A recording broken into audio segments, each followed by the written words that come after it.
ونستعينه ونستغفره ونعوذ بالله من شرور أنفسنا ومن سيئات أعمالنا من يهده الله فلا مضل له ومن يضلله فلا هادي له وأشهد أن لا إله إلا الله وحده لا شريك له وأشهد أن محمدا عبده ورسوله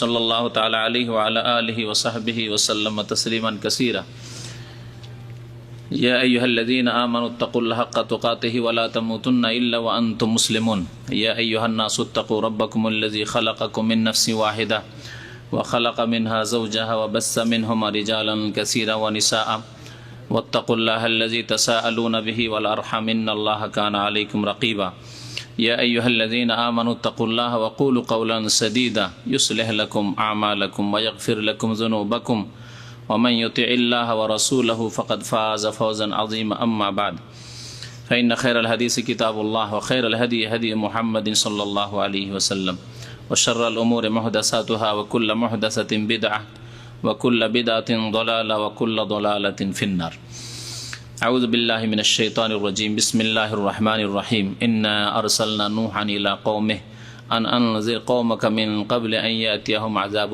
أليم قال يا قوم إني لكم نذير مبين أن اعبدوا الله واتقوه وأطيعون يغفر لكم من ذنوبكم ويؤخركم إلى أجل مسمى إن أجل الله إذا جاء لا يؤخر لو كنتم تعلمون মহান আল্লাহর সমস্ত প্রশংসা যে আল্লাহ পাক রব্বুল আলামিন আমাদেরকে সৃষ্টি করেছেন মানুষ করে এবং আমাদেরকে হিদায়াতের জন্য অসংখ্য আম্বিয়া এবং রসুল প্রেরণ করেছেন। দরুদ ও সালাম নাজিল হোক আমাদের প্রিয় নবী শেষ নবী মুহাম্মদুর রাসূলুল্লাহ সাল্লাল্লাহু আলাইহি ওয়াসাল্লামের প্রতি, যিনি সমস্ত আম্বিয়া এবং রসুলগণের শেষ রসুল। আল্লাহুম্মা সাল্লি আলাইহি আল্লাহুম্মা বারিক আলাইহি।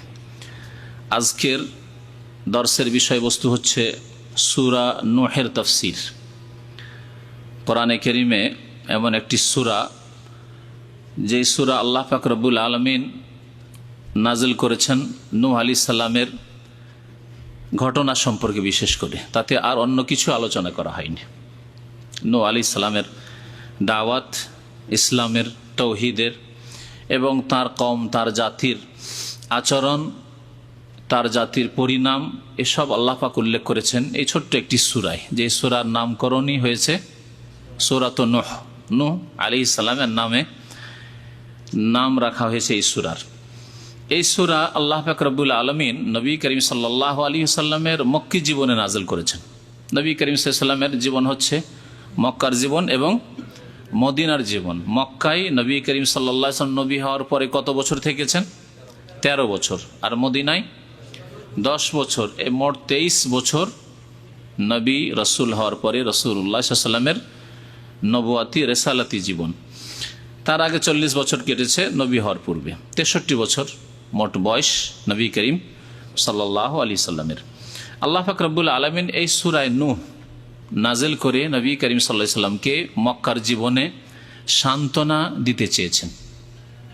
বিশেষ করে নবী করিম সাল্লাল্লাহু আলাইহি সাল্লামকে এবং তার পথের অনুসারী সাহাবায়ে কেরামদের জামানা থেকে শুরু করে কিয়ামত পর্যন্ত যারাই দ্বীনের দাওয়াতের কাজ করবে এবং দাওয়াতের কাজ করতে গিয়ে অল্প কিছু লোক মানবে, অধিকাংশই অমান্য করবে, সেই ক্ষেত্রে হাহুতাশ করলে হবে না, আক্ষেপ আফসুস করলে হবে না, পেরেশান হলে হবে না, অথবা নিজের দাওয়াত, নিজের মিশন ছেড়ে দিলে হবে না, বরং নিজের কাজ চালিয়ে যেতে হবে।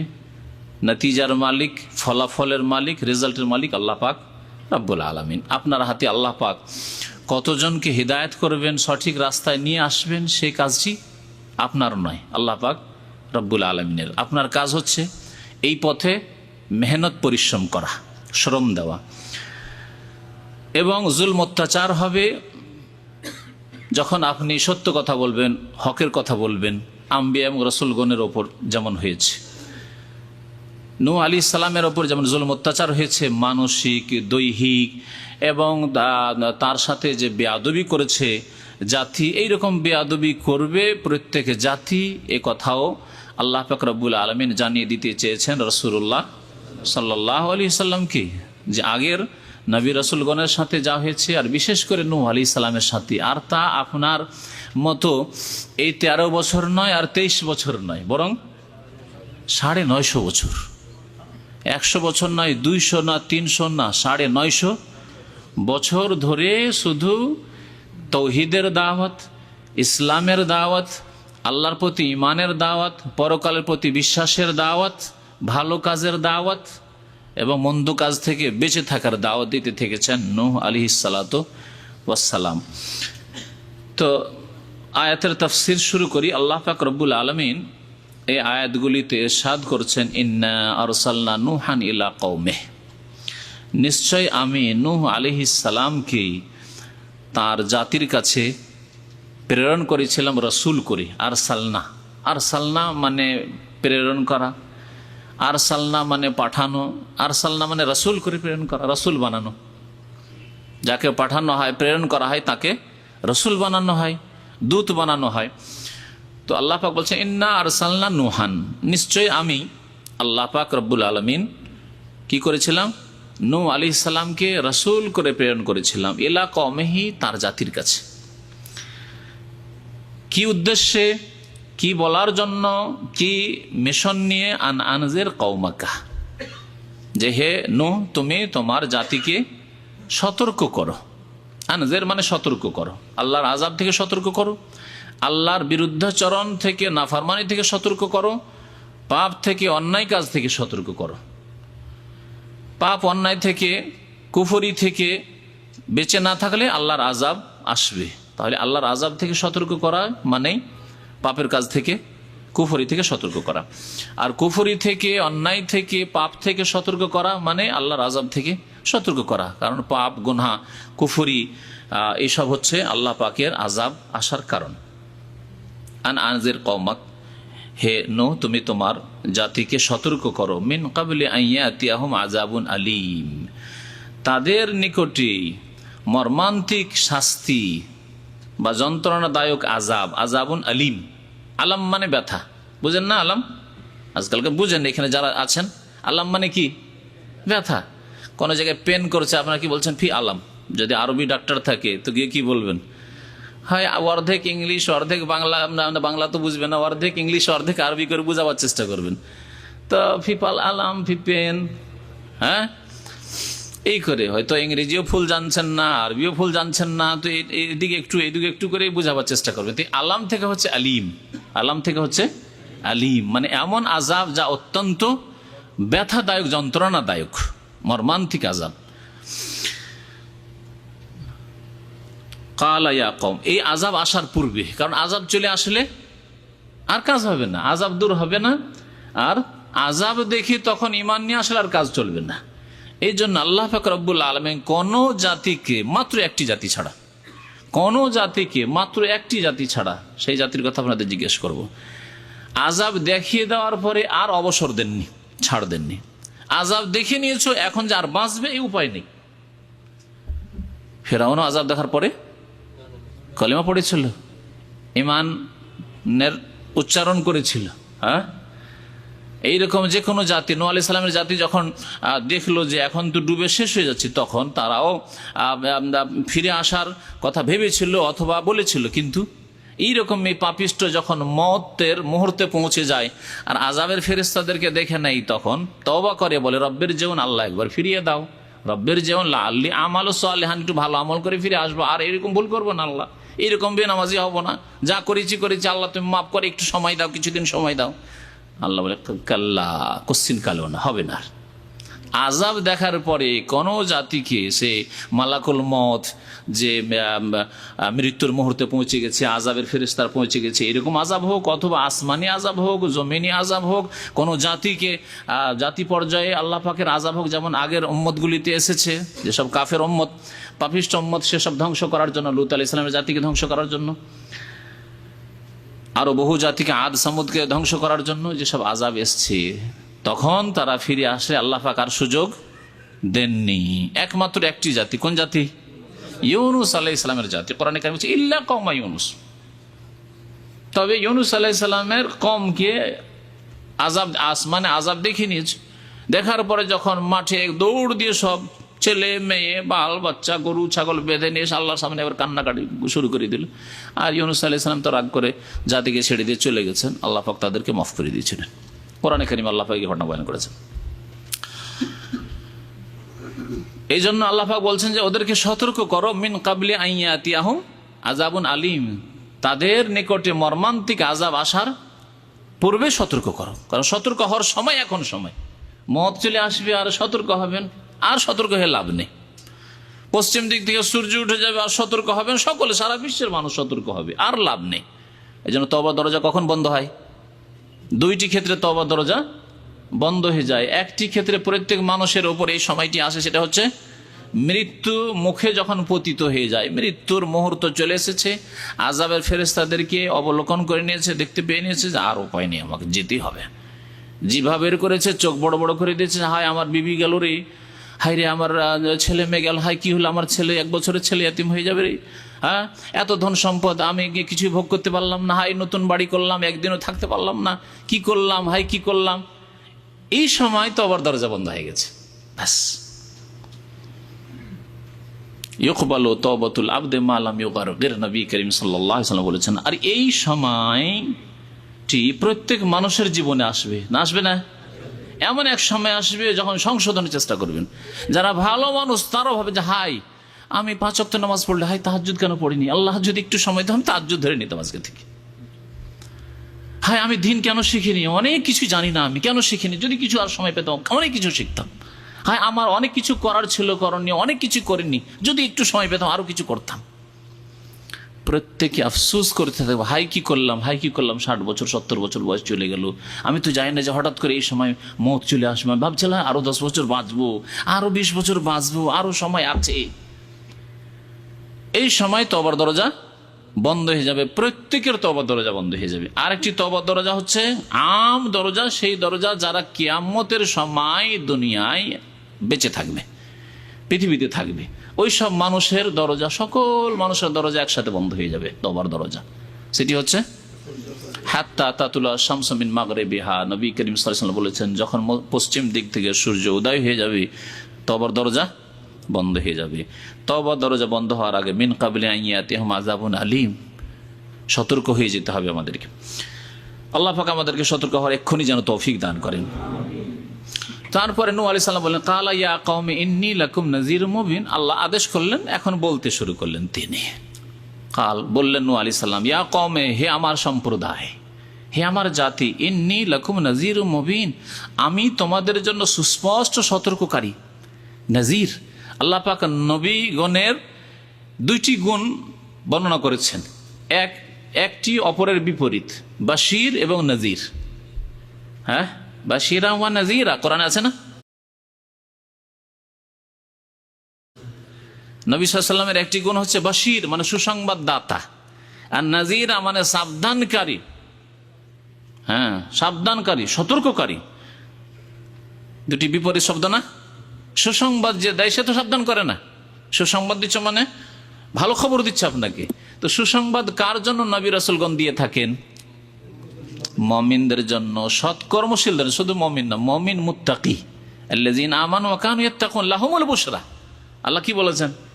যারা ঈমান নিয়ে আসার পরে সংযত হয়েছে, তাকওয়া পরহেজগারি গ্রহণ করেছে, গুনাহ থেকে বেঁচে থাকার জীবন গড়ে তুলেছে, তাদের জন্য লাহুমুল বুশরা, তাদের জন্য সুসংবাদ রয়েছে, তাদের জন্য সুসংবাদ রয়েছে। তাহলে নবী রাসূলগণের একটি গুণবাচক নাম হচ্ছে বাশির, সুসংবাদ দাতা। সৎকর্মশীলদেরকে, সালেহিনকে, ভালো কাজ যারা করেছেন, পাপ থেকে বেঁচে থেকেছেন, মুমিন মুত্তাকি, তাদেরকে সুসংবাদ দিয়েছেন। আর অসৎ ব্যক্তিদের জন্য, কাফেরের জন্য, বিদাতির জন্য, মুশরিকের জন্য, মুনাফিকের জন্য, পাপিষ্ঠদের জন্য নাযীর, সতর্ককারী, সাবধানকারী। নূহ আলাইহিস সালাম বললেন, নূহ আলাইহিস সালাম সম্বোধন করেছেন কোন জাতিকে? কাফের জাতিকে, পাপিষ্ঠ জাতিকে, অপরাধী জাতিকে। সুতরাং এখানে বাশির বলা হয়নি, বলেছেন নাযীর, সতর্ক করছি তোমাদেরকে। ইন্নী লাকুম নাযীরুম মুবিন, আমি তোমাদের জন্য সুস্পষ্ট সতর্ককারী। তারপর এই সতর্কতায় কোনো অস্পষ্টতা নেই। আমার ভাষায় জড়তা থাকতে পারে, আপনার বুঝতে অসুবিধা হতে পারে, অনেকে আছেন যে বুঝাইতে পারি না আমরা, আপনাকে যেভাবে বোঝানো উচিত আমি বুঝতে পারি না, কিন্তু আম্বিয়া এবং রাসূলগণকে আল্লাহ পাক রব্বুল আলামিন এত বাকপটু করেছিলেন, এত বলার শক্তি তাদের বাক শক্তি দিয়েছিলেন যে সুস্পষ্ট করে বুঝিয়েছেন। কোরআন সার্টিফিকেট দিচ্ছে। আমার সার্টিফিকেট নেই, কোরআনে কারীম আছে। কোনো মানুষের সার্টিফিকেট নেই যে খুব ভালো করে সে বুঝিয়ে দিতে পারে। সে আপনাকে হয়তো মনে হচ্ছে যে কেউ ভালো করে বুঝাইতে পারে, কেউ ভালো করে পারে না, কারো কথা ভালো খুব সহজে বুঝতে পারি না।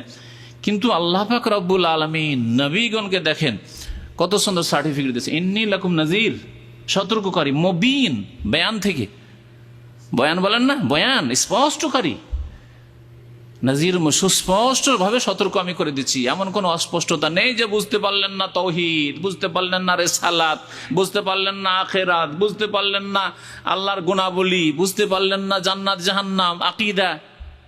নাযীর মুবিন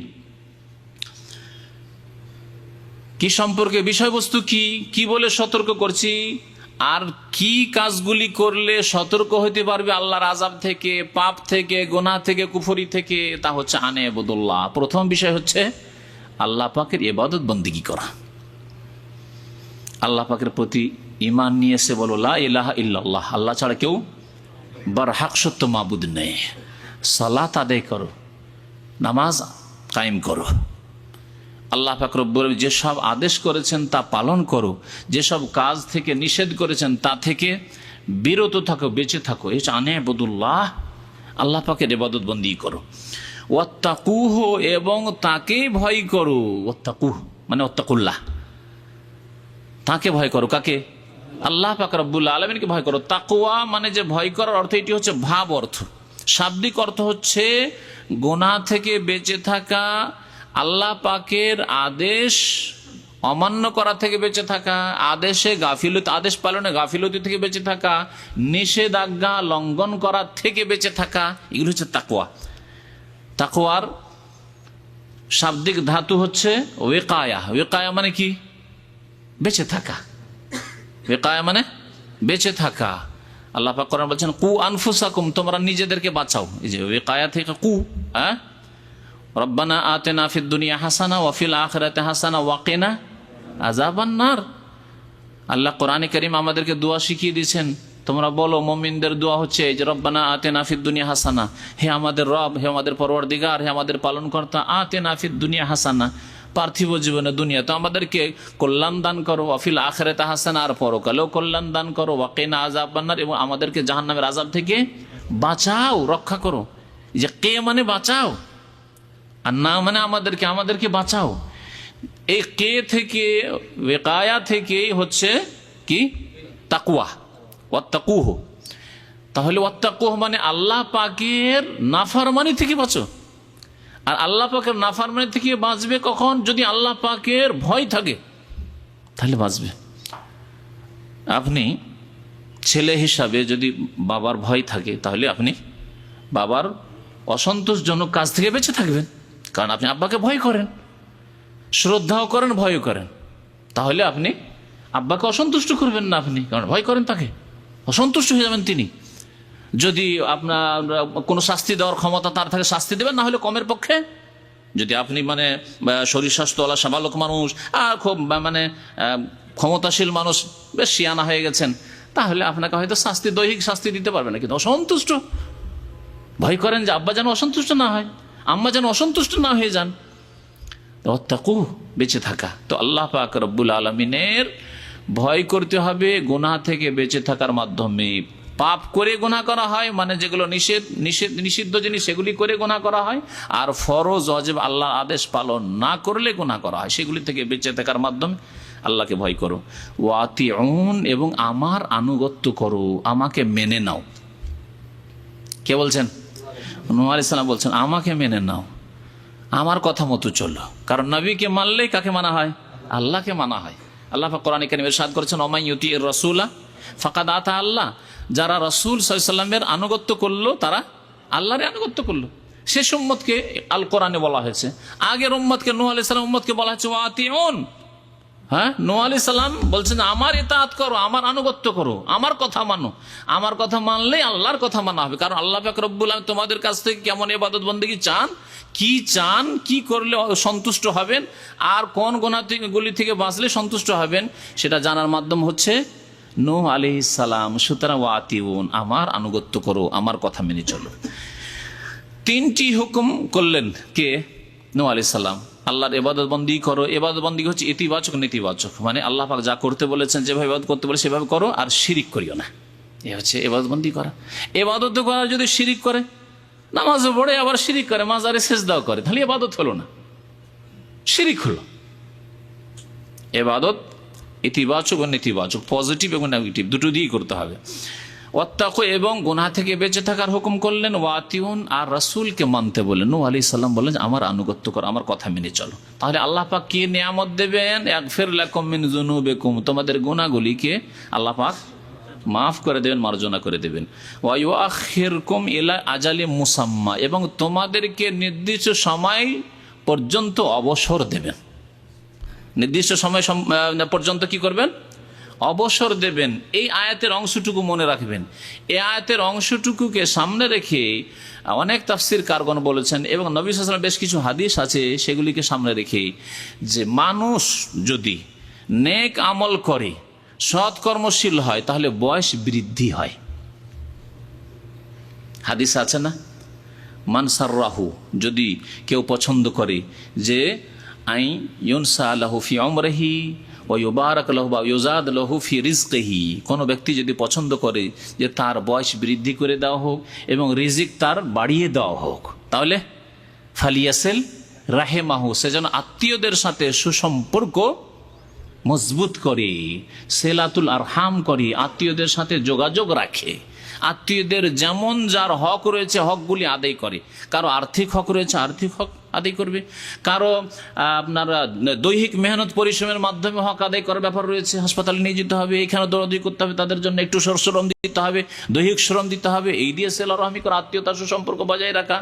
আর কারো ক্ষেত্রে আচার আচরণ, আখলাক ব্যবহার লাগবে, শুধু চরিত্র লাগবে, ভালো কথাবার্তা লাগবে, আর মাঝে মাঝে খোঁজ খবর নেওয়া লাগবে। আর্থিক দিক থেকে আপনার সহযোগিতার প্রয়োজন করে না তাদের, অথবা দৈহিক আপনার শ্রম চাই না, তারা শুধু চায় আপনার কাছ থেকে ভালো ভাষা চাই। আছে না এমন আত্মীয়? এর নাম হচ্ছে সেলাতুল আরহাম। ফালিয়াসিল রাহিমাহু, আত্মীয়দের সাথে সুসম্পর্ক রাখেন। আর সবচাইতে নিকটবর্তী আত্মীয় হচ্ছে কে? মাতা পিতা। আল্লাহ পাকের ইবাদতের পর আল্লাহ বলছেন ওয়াবিল ওয়ালিদাইনি ইহসানান, যাকে বিররুল ওয়ালিদাইন বলা হয়। এই জন্য হাদিসের আলোকে আত্মীয়দের সাথে সুসম্পর্ক রাখা আম কথা, বিশেষ করে বিররুল ওয়ালিদাইন, মাতা পিতার সেবা করা, এতে বয়স বৃদ্ধি হয়, রিজিকে বরকত হয়। আর নেক আমল করলে কি হয়? বয়স বৃদ্ধি হয়। আল কোরআন বলছে আল্লাহর ইবাদত বন্দি করো, আল্লাহকে ভয় করো, মুত্তাকি পরহেজগার হও, আর রাসূলের আনুগত্য করো, তাহলে আল্লাহ গুনাহ খাতা মাফ করে দিবেন। ওয়া ইউআখিরকুম ইলা আজালিম মুসাম্মা, নির্দিষ্ট সময় পর্যন্ত তোমাদেরকে ছাড় দেবেন আল্লাহ দুনিয়াতে, কিছুদিন রাখবেন দুনিয়াতে তোমাদেরকে সহি সালামতে। এর বিপরীত অর্থ, যদি তোমরা আল্লাহর ইবাদত বন্দেগী না করো, আল্লাহকে ভয় না করো, তাকওয়া অর্জন না করো, যদি রাসূলের আনুগত্য না করো, বিদাতি রাস্তা নাও, নবী সাল্লাল্লাহু আলাইহি ওয়াসাল্লামের তরিকায় যদি না চলো, নূহ আলাইহিস সালামের তরিকায় তার জাতিকে বলা হচ্ছে যদি না চলো, তাহলে আল্লাহ পাক তোমাদেরকে নির্দিষ্ট সময়ের জন্য ছাড় দেবেন না, এক্ষুনি ধরবেন আল্লাহর আযাবে। ঠিক না? তাহলে কি বোঝা গেল? যে নেক আমল করলে বয়স বৃদ্ধি হয়, রিজিকে বরকত হয়। তারপরে কেউ ভাববেন না যে আমি খুব যদি নেক আমল করি তাহলে সারা জীবন মনে হয় দুনিয়ায় থেকে যাব। আছে?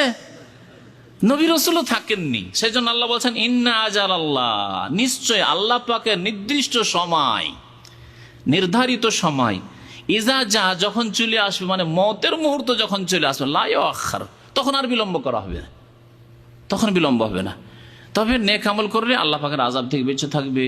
বয়স বৃদ্ধি, হয়তো বাহ্যিক বয়স বৃদ্ধি হয়ে যেতে পারে, যে এই লোকটি যদি সৎকর্মশীল হয়, আত্মীয়দের সাথে সুসম্পর্ক রাখে, মাতা পিতার খুব যদি ভক্ত হয়, আর যদি গুনার কাজ না করে, তো আমি একে 60-এর জায়গায় 70 বা 80 দিয়ে দেবো।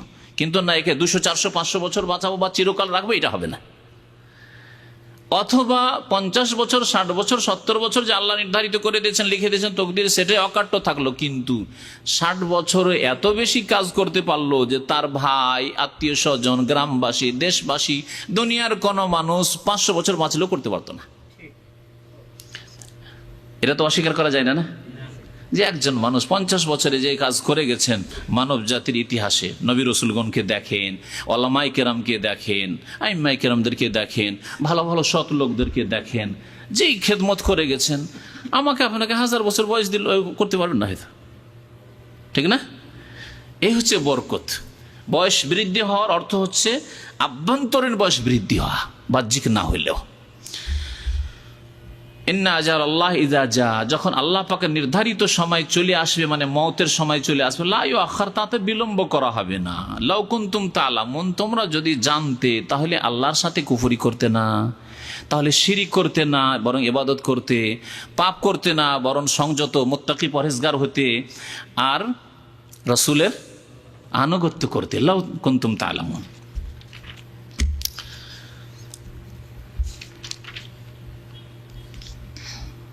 তারপরে নূহ আলাইহিস সালাম আল্লাহ পাক রব্বুল আলমিনের হুকুমে দিনের দাওয়াত করতে থাকলেন। সংক্ষেপ করে দেওয়া হয়েছে এই সূরা নূহে। করতে থাকলেন, কত বছর চলে গেল, 100 বছর, 200 বছর, 300 বছর চলে যাচ্ছে। শেষ দিকে 900 বছর, 950 বছর কাছে চলে আসছে। তখনকার দোয়া, কাল রব্বি ইন্নী দাউতু কওমি লাইলা ওয়া নাহারা।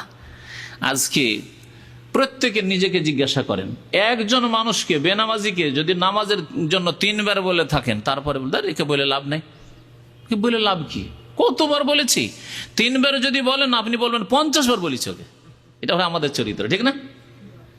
3 বার যদি বলে থাকেন, বলবেন 50 বার বলেছি, লাভ হয়নি একে। আর যদি 10-20 বার বলে থাকেন, বলবেন একে 100-100 বার বলেছি, কোনো লাভ হয়নি একে, বলে বেকার, লাভ নাই। আমার ভাই বেদিন, যাক জাহান্নামে যাক, পাঠিয়ে দিলেন জাহান্নামে, ওকে নিরাশ হয়ে গেলেন না। আল্লাহর রহমত থেকে নিরাশ হয়েন না। আর এই রাস্তায় অটল থাকতে হবে। আপনি আপনার কাজ বন্ধ করে দিয়েন না। হতে পারে আজকে হেদায়েত আল্লাহ করেনি, কালকে করবে। নবী করিম সাল্লাল্লাহু আলাইহি ওয়াসাল্লাম প্রথম দিনে গেলেন, খাদিজা রাদিয়াল্লাহু তাআলা ঈমান নিয়ে আসলেন, আলী রাদিয়াল্লাহু তাআলা ঈমান নিয়ে আসলেন, আবু বকর সিদ্দিক ঈমান নিয়ে আসলেন, কিন্তু ওমর বিলম্বে ঈমান নিয়ে আসলেন, ঠিক না? আচ্ছা, ওমর রাদিয়াল্লাহু তাআলা বিলম্ব হইল, 40-45 জনের মধ্যেই প্রথম দিকে ঈমান নিয়ে আসলেন মোটামুটি। কিন্তু খালিদ বিন ওয়ালিদ, আবু সুফিয়ান, তাই না, রসুলের চাচা আব্বাস, দেরি করে ঈমান অনেকে নিয়ে আসলেন।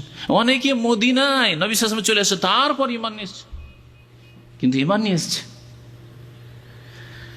সেই জন্য নিরাশ হতে হবে না। হয়তো একজন বেনামাজি, একজন কবর পূজারী, একজন বিদাতি, মুশরিক, পীর ভক্ত আপনার কথা শোনেন না, শুনতেই চায় না। হতে পারে 1 বছর, 2 বছর, 5 বছর, 7 বছর পরে সে আপনার ভক্ত হয়ে যাবে। ফাইজাল্লাযী বাইনাকা ওয়া বাইনাহু আদাওয়াতুন কান্নাহু ওয়ালিয়ুন হামীম। আল্লাহ বলছেন যে হতে পারে তার ইদফা বিল্লাতি হাসান, ভালো আচরণ করতে থাকো। ফাইজাল্লাযী বাইনাকা আদাওয়া, যদি তোমার সাথে তার শত্রুতা থাকে, ধর্মীয় শত্রুতা হোক, আকীদার শত্রুতা হোক, আর অন্য কোনো পার্থিব শত্রুতা হোক, কি হবে? তার সাথে ভালো আচরণ করতে থাকলে কান্নাহু ওয়ালিয়ুন হামীম, একদিন হয়তো তোমার অন্তরঙ্গ বন্ধু হয়ে যাবে। আলাসা থেকে এই কিছুদিন আগে এক ভাই টেলিফোন করছেন, দাওয়াতি কাজ করেন উনি, আল্লাহর রাস্তায় দাওয়াতি কাজ করেন বাইরে থেকে। তার কাজ হচ্ছে মানুষকে ক্যাসেট দেওয়া, সিডি দেওয়া, বই দেওয়া। নাম ছাড়াই বলছেন যে একজন লোককে আমি আজকে থেকে 8 বছর 10 বছর ধরে দিতে আছি, ও নাম শুনতে রাজি না, ইসলামী নাম শুনতে রাজি না, ক্যাসেট নিতে রাজি না, কিতাব নিতে রাজি না, কিন্তু তার পিছনে আমি লেগে আছি। এই করতে করতে আলহামদুলিল্লাহ এই বছরে এমন হেদায়েত হয়েছে যে পাকা হয়ে গেছে। এখন হচ্ছে দাও, যা আছে দাও, এই দেশে আমি পাঠাবো, এই করবো, বীর মুজাহিদ। তাহলে কাকে যে কখন আল্লাহ পাক হেদায়েত করে দেয়, নিরাশ হওয়ার কিছু নেই। নবী রাসূল আলাইহিমুসসালামদের জীবনীতে এরকম আছে যে অনেকে বিলম্ব করে হেদায়েত হয়েছে, কিন্তু তার দ্বারা আল্লাহ পাক রব্বুল আলামিন অনেক খেদমত। খালিদ বিন ওয়ালিদ অনেক দেরি করে হেদায়েত হয়েছে। প্রথম জামানায় ইসলামের শত্রু থেকে কাফের দলের পক্ষ থেকে লড়াই করেছেন। ওহুদের যুদ্ধে কাফেরদের পক্ষ থেকে লড়াই করার জন্য এসেছেন। কিন্তু যখন পারস্য দেশ বিজয় করার বিষয় এসছে, শাম দেশ বিজয়ের বিষয় এসছে, তখন আগে তিনি। অসংখ্য মানুষ ইসলামে দাখিল হয়েছে তার মাধ্যমে। তো নিরাশ হবেন না এবং মেহনত করবেন। বিশেষ করে আমরা সাধারণ ব্যক্তি যারা, তারা নিজের পরিবার, আপন শ্বশুর পরিবার, আপন মামা নানা পরিবার, এই যে 3টি পরিবার আছে, এই ক্ষেত্রে কোনো রকমের দাওয়াতের ক্ষেত্রে গাফিলতি করবেন না, অথবা 1-2 বার 4 বার 10 বার বলে ছেড়ে দেবেন না, লেগেই থাকবেন। 1-2 বার দিলাম, না ও শুনে না, খামোখা ওকে দিয়ে লাভ নেই, এইরকম করবেন না, মেহনত করতে থাকবেন। তিনি দীর্ঘদিন দাওয়াতের পরে যখন দেখছেন যে কেউ শুনতেই চায় না, তখন আল্লাহ পাকের কাছে তিনি অভিযোগ করছেন। মানুষের সামনে কোনো অভিযোগ করবেন না। কার সামনে অভিযোগ করবেন? আল্লাহর সামনে দোয়া করবেন, আল্লাহ তুমি আমাকে তৌফিক দাও আর ওদের অন্তরকে খুলে দাও। মানুষের সামনে অভিযোগ করে গীবত করে লাভ নেই। হ্যাঁ, আল্লাহ পাকের দরবারে অভিযোগ করছে, কালা রব্বে ইন্নী দাউতু কওমি লাইলা ওয়া নাহারা। নূহ আলাইহিস সালাম বলে, হে আল্লাহ, হে আমার রব, ইন্নী দাউতু কওমি, আমার জাতিকে আমি আহ্বান করলাম, ইসলামের দাওয়াত দিলাম, লাইলান ওয়া নাহারা, রাত দিন 24 ঘন্টা। এমন নয় যে দিনে দুই একবার বলেছে, রাত দিন লেগে আছেন। কত মেহনত তাহলে করেছেন। আপনি কি ভাবেন যে তিনি অতিরঞ্জন করে বলেছেন যে রাত্রে মেহনত করেননি ইসলামের খেদমতে আর এমনি রাত উল্লেখ করে দিয়েছেন? হ্যাঁ, সারাদিন মেহনত করেননি আর এমনিতে উল্লেখ করে দিয়েছেন? না, কখনো না। লাইলাম ওয়া নাহারা, রাত দিন আল্লাহ আমি পরিশ্রম করলাম ইসলামের দাওয়াতে। ফালাম ইয়াজিদহুম দুআই ইল্লা ফিরারা, কিন্তু আমার আহ্বান, আমার ডাক তাদের পালায়নকেই বৃদ্ধি করলো। মানে যত ডাকি তত পালায়, যত ডাকি ততই দূরে সরে যায়, ঘৃণা করে। আরো কি করবো আল্লাহ? ওয়া ইন্নী কুল্লামা দাউতুহুম, শুধু তাই নয়, বলছেন নূহ আলাইহিস সালাম যে আমি যখনই তাদেরকে ডাকি, কি জন্য আমি ডাকি আল্লাহ? তুমি তো ভালো করে জানো, তাগফির লাহুম, যে তুমি তাদের গুনাহ খাতা মাফ করবে। তারা যদি আমার দাওয়াতে সাড়া দেয়, আমি যে কথা বলছি তার প্রতি যদি ঈমান নিয়ে চলে আসে, মানে আল্লাহর প্রতি ঈমান নিয়ে চলে আসে, পরকালের প্রতি ঈমান নিয়ে চলে আসে, সৎকর্মশীল হয়ে যায়, তাগফির লাহুম, আল্লাহ তুমি তাদের মাফ করে দিবে। তাহলে ভালোর জন্য তাদের ডাকছি। জাআলু আসাবিআহুম ফি আযানিহিম, তখন তারা তাদের আঙ্গুলগুলিকে তাদের কানে ঢুকিয়ে নেয়। শুনবো না, শুনতে পাচ্ছি না, আমি বলছি কিন্তু আমি শুনতে পাচ্ছি না। জাআলু আসাবিআহুম ফি আযানিহিম, কানে ঢুকিয়ে নেয়। আর কি করে? ওয়াস্তাগশাউ সিয়াবাহুম, কাপড় দিয়ে তারা তাদের মাথাকে ঢেকে নেয়। ওয়াস্তাগশাউ সিয়াবাহুম, কাপড় দিয়ে মুখমণ্ডল মাথা ঢেকে নেয়। না, একে দেখবই না, দেখতে চায় না, একে দেখতে রাজি না। দেখবেন শিরক করার লোক, বিদাতি লোক যদি দিনের দায়কে দেখে, যদি দেখে যে রাস্তা দিয়ে টান দিবে আর এক রাস্তা দিয়ে, এসব দেখাই করবো না, একে সালামই দেবো না। এটি হচ্ছে নূহ আলাইহিস সালামের কাফের কওমের চরিত্র। ওয়াস্তাগশাউ সিয়াবাহুম ওয়া আসারু, তারা জিদ করা শুরু করেছে, জেদি হয়ে পড়েছে। ইসরার মানে জিদ করা। তারা জিদ করা শুরু করেছে। ওয়াস্তাকবারু ইস্তিকবারা, এবং তারা বড়ই অহংকার প্রদর্শন করেছে। যখনই তাদেরকে দাওয়াত দিয়েছি খালি অহংকার করা। এমন অহংকার করতো। আল্লাহ পাক রব্বুল নূহ আলাইহিস সালামের ঘটনা কোরআনে কারীম খুব বেশি করে বর্ণনা করেছেন। সবচাইতে বেশি আল্লাহ পাক বর্ণনা করেছেন কোন নবীর ঘটনা বলতে পারেন? হ্যাঁ, মূসা আলাইহিস সালামের ঘটনা। মূসা আলাইহিস সালামের ঘটনা। তারপরে, কারণ মূসা আলাইহিস সালামের ঘটনা থেকে অনেক কিছু শিখার আছে। আল্লাহ পাক কোরআনে কারীমে শুধু কিসসা বয়ান করতে চাননি, ঘটনা বয়ান করতে চাননি, বরং জাতিকে, মানব জাতিকে শিখাতে চেয়েছেন, সংশোধন করতে চেয়েছেন। যেমন মূসা আলাইহিস সালামের জীবন থেকে তোমাদের কি নেওয়ার আছে, পাওয়ার আছে, তা আল কোরআনে পাবে। তারপরে নূহ আলাইহিস সালামের ঘটনা আল্লাহ পাক বয়ান করেছেন সূরা নূহে প্রায় 25টি আয়াতে। সূরা কি বললাম? সূরা নূহ না, সূরা নূহের তো আলোচনায় চলছে। সূরা হুদের 25টি আয়াতে আল্লাহ পাক রব্বুল আলামিন নূহ আলাইহিস সালামের ঘটনা বয়ান করেছেন। যদি সময় থাকে তো সেই আয়াতগুলিকেও তুলে ধরবো, যাতে দোয়াগুলি বর্ণনা করা হয়েছে নূহ আলাইহিস সালামের। নূহ আলাইহিস সালামের এমনকি ছেলে নাফরমানি করলো, ছেলের জন্য দোয়া করলেন, আল্লাহ পাক রব্বুল আলামিন নিষেধ করলেন। এবং ছেলেকে আল্লাহ পাক, ছেলেকে যখন ডাকলেন যে চলে আসো বাবা, চলে আসো, ঈমান নিয়ে আসো, এখন শেষ সময়, এখনো সুযোগ আছে। না না না না, পাহাড়ের উপরে চলে যাবো, আমি বেঁচে যাব। দোয়া করতে লাগলেন ছেলের জন্য, ছেলের মায়ায় আল্লাহ নিষেধ করছেন আর ডুবিয়ে ধ্বংস করে দিলেন। এসব ঘটনা আল্লাহ পাক রব্বুল আলামিন সূরা হুদে বর্ণনা করেছেন। যেসব ভাইরা সময় দিতে পারবেন, কোরআনে তাফসির পড়ায়, তারা সূরা হুদের ওই আয়াতগুলি তাফসির পড়ে নেবেন। তো বলছেন যে আল্লাহ বড়ই অহংকার তারা করল। ওই সূরা হুদে আল্লাহ পাক উল্লেখ করেছেন যে নূহ আলাইহিস সালামকে তারা এত তুচ্ছ মনে করত, বলতো যে আরে তুমি কি, তুমি তো, তোমার যারা অনুসারী তাদেরকে দেখলেই তোমাকে চেনা যায়। তোমার অনুসারী হচ্ছে মূর্খ লোকেরা, তোমার অনুসারী হচ্ছে ওই বকরি চড়া লোকেরা, ছাগল চড়া লোকেরা, অশিক্ষিত। আর আমরা সব নেতা, আমরা হচ্ছি মাথা, আমরা হচ্ছি শ্রেষ্ঠ ব্যক্তি, সমাজের ধারক বাহক। আমাদের কেউ গেছে তোমাকে মানে, তোমার কাছে বসে? কেউ বসে না, তোমাকে কি মানবো? এতে তো বোঝা যায় যে তুমি কেমন লোক। যারা ইসলাম বিরোধী, তৌহিদ বিরোধী মুশরিক অথবা সুন্নত বিরোধী বিদাতি অথবা ইসলাম বিরোধী নাস্তিক বা ধর্মনিরপেক্ষতা বিশ্বাসী, এরা এই ধরনের কথাবার্তা বললে আরে মোল্লার দৌড় কি মসজিদ, অথবা আরে এদের কথা কে শোনে, কয়টা লোক এদের কাছে বসে, কজন লোক এদের কাছে বসে, কজন লোক এদের কথা শুনে, দেখো তো আমাদের ওয়াজ মাহফিলে লাখ লাখ মানুষ, জায়গা দিতে পারি না। এগুলি হইল বিদাতীদের কথা, ইসলাম বিরোধীদের কথা। আর তৌহিদ সুন্নতের অনুসারীদের কথা হচ্ছে যে সংখ্যা দেখলে হবে না, দেখতে হবে কোয়ালিটি।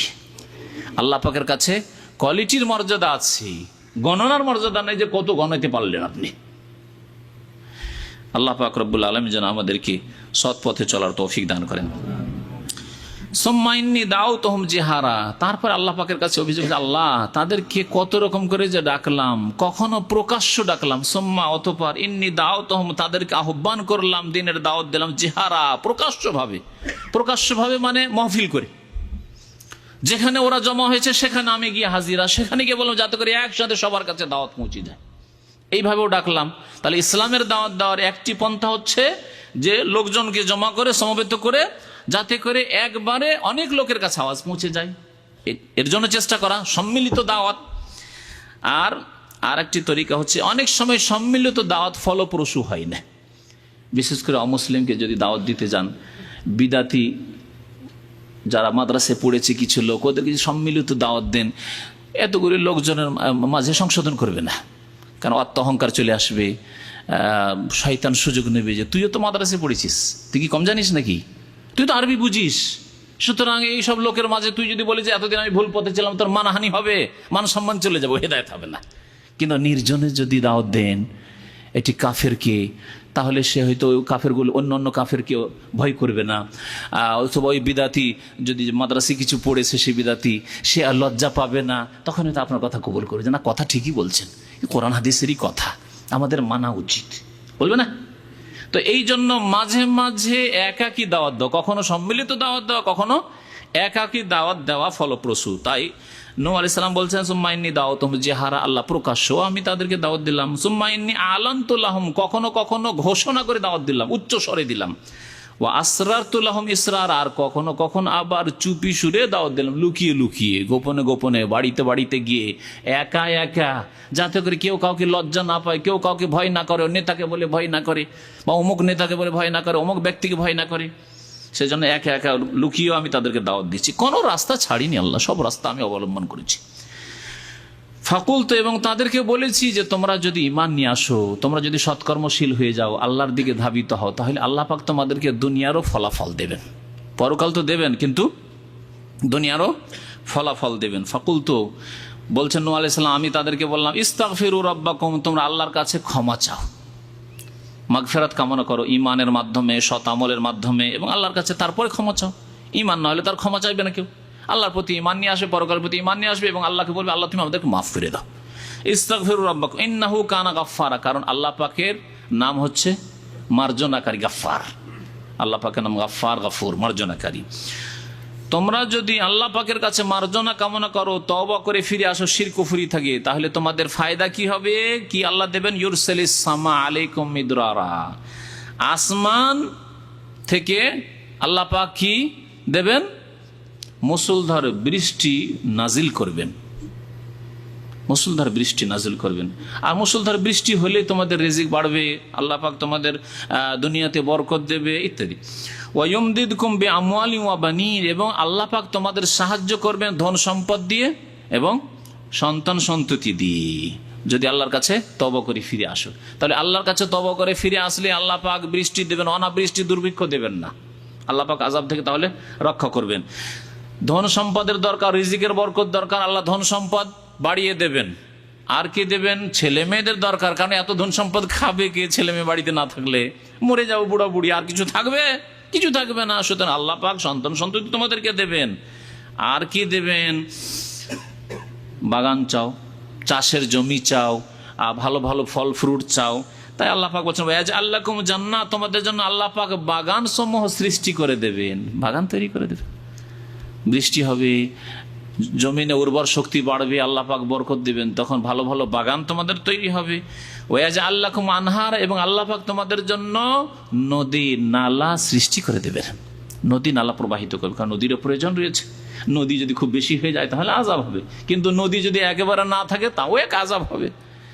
তো তোমাদেরকে নদী নালাও আল্লাহ দেবেন, তোমাদেরকে বাগানও দেবেন। আজকে দেখেন, কালকে আমাদের এক ভাই বলছিলেন যে যেসব এলাকা আম বাগান রয়েছে, সেই আম বাগান তো ধরা আছে কিন্তু মুকুল নেই, মুকুল এসেছিল মুকুল জ্বলে গেছে। আল্লাহ পাকের আযাব। ইস্তাগফিরু রাব্বাকুম, আল্লাহর কাছে ক্ষমা চাও, শিরিক ছেড়ে দাও, বিদআত ছেড়ে দাও, বেনামাজি হওয়া চরিত্র ছেড়ে দাও, মানুষকে ধোঁকাবাজি করা ছেড়ে দাও, হারাম কাজ করা ছেড়ে দাও। তাহলে আল্লাহ পাক রব্বুল আলামিন যখন বৃষ্টির দরকার তখন বৃষ্টি দেবেন। এমন সময় বৃষ্টি দেবেন না যেটি আযাব হয় আর মুকুল জ্বলে যায়, এমন বৃষ্টি আল্লাহ দেবেন না। আল্লাহ পাক বরকতের বৃষ্টি দান করবেন। আল্লাহ পাক রব্বুল আলামিন নূহ আলাইহিস সালামের দাওয়াতের মাধ্যমে এই কোরআনে কারিমে তাহলে আমাদেরকে এখানে কি দিলেন? উৎসাহিত করলেন। নূহ আলাইহিস সালাম যেন জাতিকে কি করছেন? উৎসাহিত করলেন যে তোমরা যদি ঈমান নিয়ে আসো, আল্লাহর কাছে ক্ষমা চাও, তাহলে আল্লাহ পাক এগুলি দেবেন। উৎসাহিত করা হইল। উৎসাহিত করে অনেক সময় মানুষ সংশোধন করে না, তখন কি লাগে? তার বিপরীতটা লাগে। কি বলে ওটাকে? ভীতি প্রদর্শন। তারগীব, আর ওর বিপরীত হচ্ছে তারহিব, ভয় দেখানো। ছেলেকে দেখলেন খুব ভাব দিলেন, খুব খুশি, মানে যাতে ও খুশি হয়, খুব পুরস্কার দিলেন যে বাবা তোমাকে কি লাগবে নাস্তায়? ঠিক আছে, ডেইলি 10 টাকা করে নিয়ে যাও, কিন্তু ভালো করে পড়াশোনা করবে।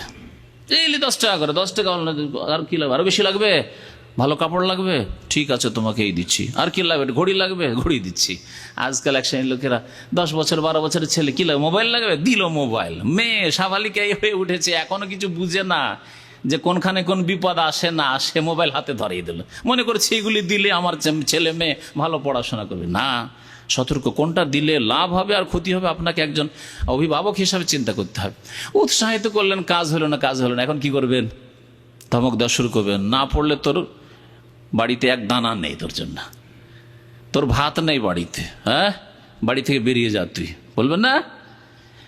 এই পথ অবলম্বন করবে। আল্লাহ পাক রব্বুল আলামিন নূহ আলাইহিস সালামের এই দাওয়াতে এই কথাই শিখিয়েছেন। তো যেখানে যার কাছে ক্ষমতা আছে, আমরা যারা দাওয়াতের কাজ করছি আমাদের কাছে সেই ক্ষমতা নেই, কিন্তু নিজের বাড়ির ক্ষেত্রে ক্ষমতা আছে না? নেই? আপনার স্ত্রী নামাজ পড়ে না, প্রথম উৎসাহিত করবেন, নামাজ পড়লে কি ফায়দা সব বলবেন, আর নামাজ না পড়লে কি শাস্তি সেগুলি বলবেন। তাতে হচ্ছে না, বলে হচ্ছে না। আল্লাহ, পরকাল, আখেরাত, জান্নাত, জাহান্নাম এসব বলে হচ্ছে না। তখন একটু শাসানিমূলক কথা বলতে হবে। নামাজ পড়বে না? নামাজ না পড়লে কিন্তু ভাত নেই, না বলবেন না? না না না, স্ত্রীকে কি করে নারাজ করি? স্ত্রীকে নারাজ করবো না, সেই জন্য তো দাঁড়িয়ে রাখতে পারি না, বিবিকে খুশি করার জন্য। তাহলে কি করে আবার বলে যে না, নামাজ না পড়লে তোমার দানা নেই এখানে? না, এসব বলা যাবে না, না, চলবে না। তাহলে ধমকের রাস্তা আল্লাহ শিখেছেন। দেখেন তারপরের আয়াতগুলি নিয়ে চিন্তা করেন, কি বলছেন নূহ আলাইহিস সালাম? মা লাকুম লা তারজুনা লিল্লাহি ওয়াকারা, তোমাদের কি হয়ে গেছে? এখন ধমক, শাসান। মা লাকুম, তোমাদের কি হয়ে গেছে? লা তারজুনা লিল্লাহি ওয়াকারা, আল্লাহ পাক রব্বুল আলামিনের মান সম্মান তোমরা অনুধাবন করছো না। আল্লাহ পাক রব্বুল আলামিনকে তোমরা ভয় করছো না। আল্লাহ পাকের মান, ইজ্জত এবং আল্লাহ পাকের ক্ষমতাকে তোমরা ভয় করছো না। আল্লাহ পাকের কুদরত দিয়ে ভয় দেখানো হচ্ছে। যে কি মনে করো আল্লাহ পাক রব্বুল আলামিন তোমাদেরকে ইচ্ছা করলে একটি আদেশে সর্বনাশ করে দেবেন, সবকিছু ধ্বংস করে দেবেন। মা লাকুম লা তারজুনা লিল্লাহি ওয়াকারা ওয়াকাদ খালাকাকুম আতওয়ারা, অথচ আল্লাহ পাক রব্বুল আলামিন তোমাদেরকে সৃষ্টি করেছেন বিভিন্ন স্তর অতিক্রম করিয়ে। আতওয়ার তওরের বহুবচন, তওর মানে হচ্ছে একটি স্তর, আর আতওয়ার মানে অনেকগুলি স্তর অতিক্রম করিয়ে আল্লাহ পাক সৃষ্টি করেছেন। চিন্তা করুন তো, আমাদেরকে আল্লাহ পাক সৃষ্টি করেছেন, বেশ কিছু স্তর অতিক্রম করে আমরা এই পর্যায়ে পৌঁছেছি, অথবা দুনিয়া থেকে অনেকে বিদায় নিয়েছে। বিভিন্ন স্তর পার করার পরে দুনিয়া থেকে বিদায় নিয়েছে। প্রথম কথা, মায়ের পেটে কয়েকটি স্তর আছে, তাই না? মায়ের পেটের স্তরের কথা আল্লাহ পাক রব্বুল সূরা মুমিনুনে উল্লেখ করেছেন। কি? প্রথম হচ্ছে নুতফা, বীর্য, তারপরে আলাকা, জমাট বাঁধা রক্ত, তারপরে মজগা, মাংসপিণ্ড, গোস্তের একটা টুকরো, তারপরে ছবি অঙ্কন হইলো, হাড় করা হইলো, তারপরে রুহ দেওয়া হইলো, ইত্যাদি হইলো। তারপরে বড় হইলো, 9 মাস 10 মাস হয়েছে, এখন দুনিয়া ভূমিষ্ঠ হইলো। ভূমিষ্ঠ হওয়ার পরে দুনিয়াতে আবার বিভিন্ন স্তর আছে। প্রথম স্তর হচ্ছে স্তন্যপানের সময়, 2 বছর স্তন্যপানের সময়, হোশ দিশা কিছু না। ওই সময় যদি হাতে পায়খানা আসে, পায়খানা যা কিছু আসবে মুখে আছে, প্রত্যেকের ওপর দিয়ে এই সময় অতিক্রম করেছে। এই স্তর পার হয়ে আমরা এসেছি না। একটু যদি 1 মিনিট 2 মিনিট মা যদি লক্ষ্য না করে থাকে, বোনেরা যদি বড় বোন থেকে থাকে, ভাই থেকে তো লক্ষ্য না করে থাকে, তাহলে পায়খানা খেয়ে নিজের পায়খানা নিজে খেয়ে বসেছে। সুবহানাল্লাহ। তারপরে স্তন্য যখন ছাড়লেন, তখনও আরবি ভাষায় তিফিল, শিশু। শিশু এখনো বুদ্ধি হয়নি, দৌড়াদৌড়ি শিশু। 3 বছর 4 বছরের সেই শিশু জানে না যে রোডে দৌড় দিলে গাড়ি এসে দিবে ধাক্কা, একবারে চূর্ণ বিচূর্ণ শেষ হয়ে যাব। গাড়ি থেকে বাবা মা নেমেছে, দিল দৌড়ি পার থেকে ওপার। আমাদের এক পরিচিত ব্যক্তি, বাবা রোডের ওই পারে গাড়ি স্টার্ট দিচ্ছে যে বাইরে কোনো কাজে যাব, আর মা রোডের ওপারে আসছে। ছেলে মায়ের হাত থেকে ছুটে গিয়ে দিল দৌড়, আর খুব দ্রুত একটি গাড়ি আসছিল, সাথে সাথে সুবহানাল্লাহ ওর ওপর দিয়ে চলে গেল গাড়ি। এই বয়সটা আমাদের উপর দিয়ে অতিক্রম করেছে না, করেনি? কত দুর্বল অসহায় ছিলাম, বুদ্ধি জ্ঞান ছিল না, নিজের লাভ ক্ষতি কিছুই বুঝতাম না। তারপর এমন একটা সময় আসলো, এই সময়গুলিতে 2 বছর পরে 5 বছর পর্যন্ত মসজিদে গিয়ে পেশাব করতে ভালো লাগবে, তাই না? পায়খানা করতে ভালো লাগবে, দৌড়াদৌড়ি করতে ভালো লাগবে, কাউকে ধাক্কা দিতে ভালো লাগবে, সবটাই ভালো লাগছে। কিন্তু যখন 5 বছর 6 বছর হয়ে গেল, বা 7 বছর বিশেষ করে হয়ে গেল, নবী সাল্লাল্লাহু আলাইহি ওয়াসাল্লাম 7 বছরে কেন নামাজ পড়তে নিয়ে যেতে বলেছেন?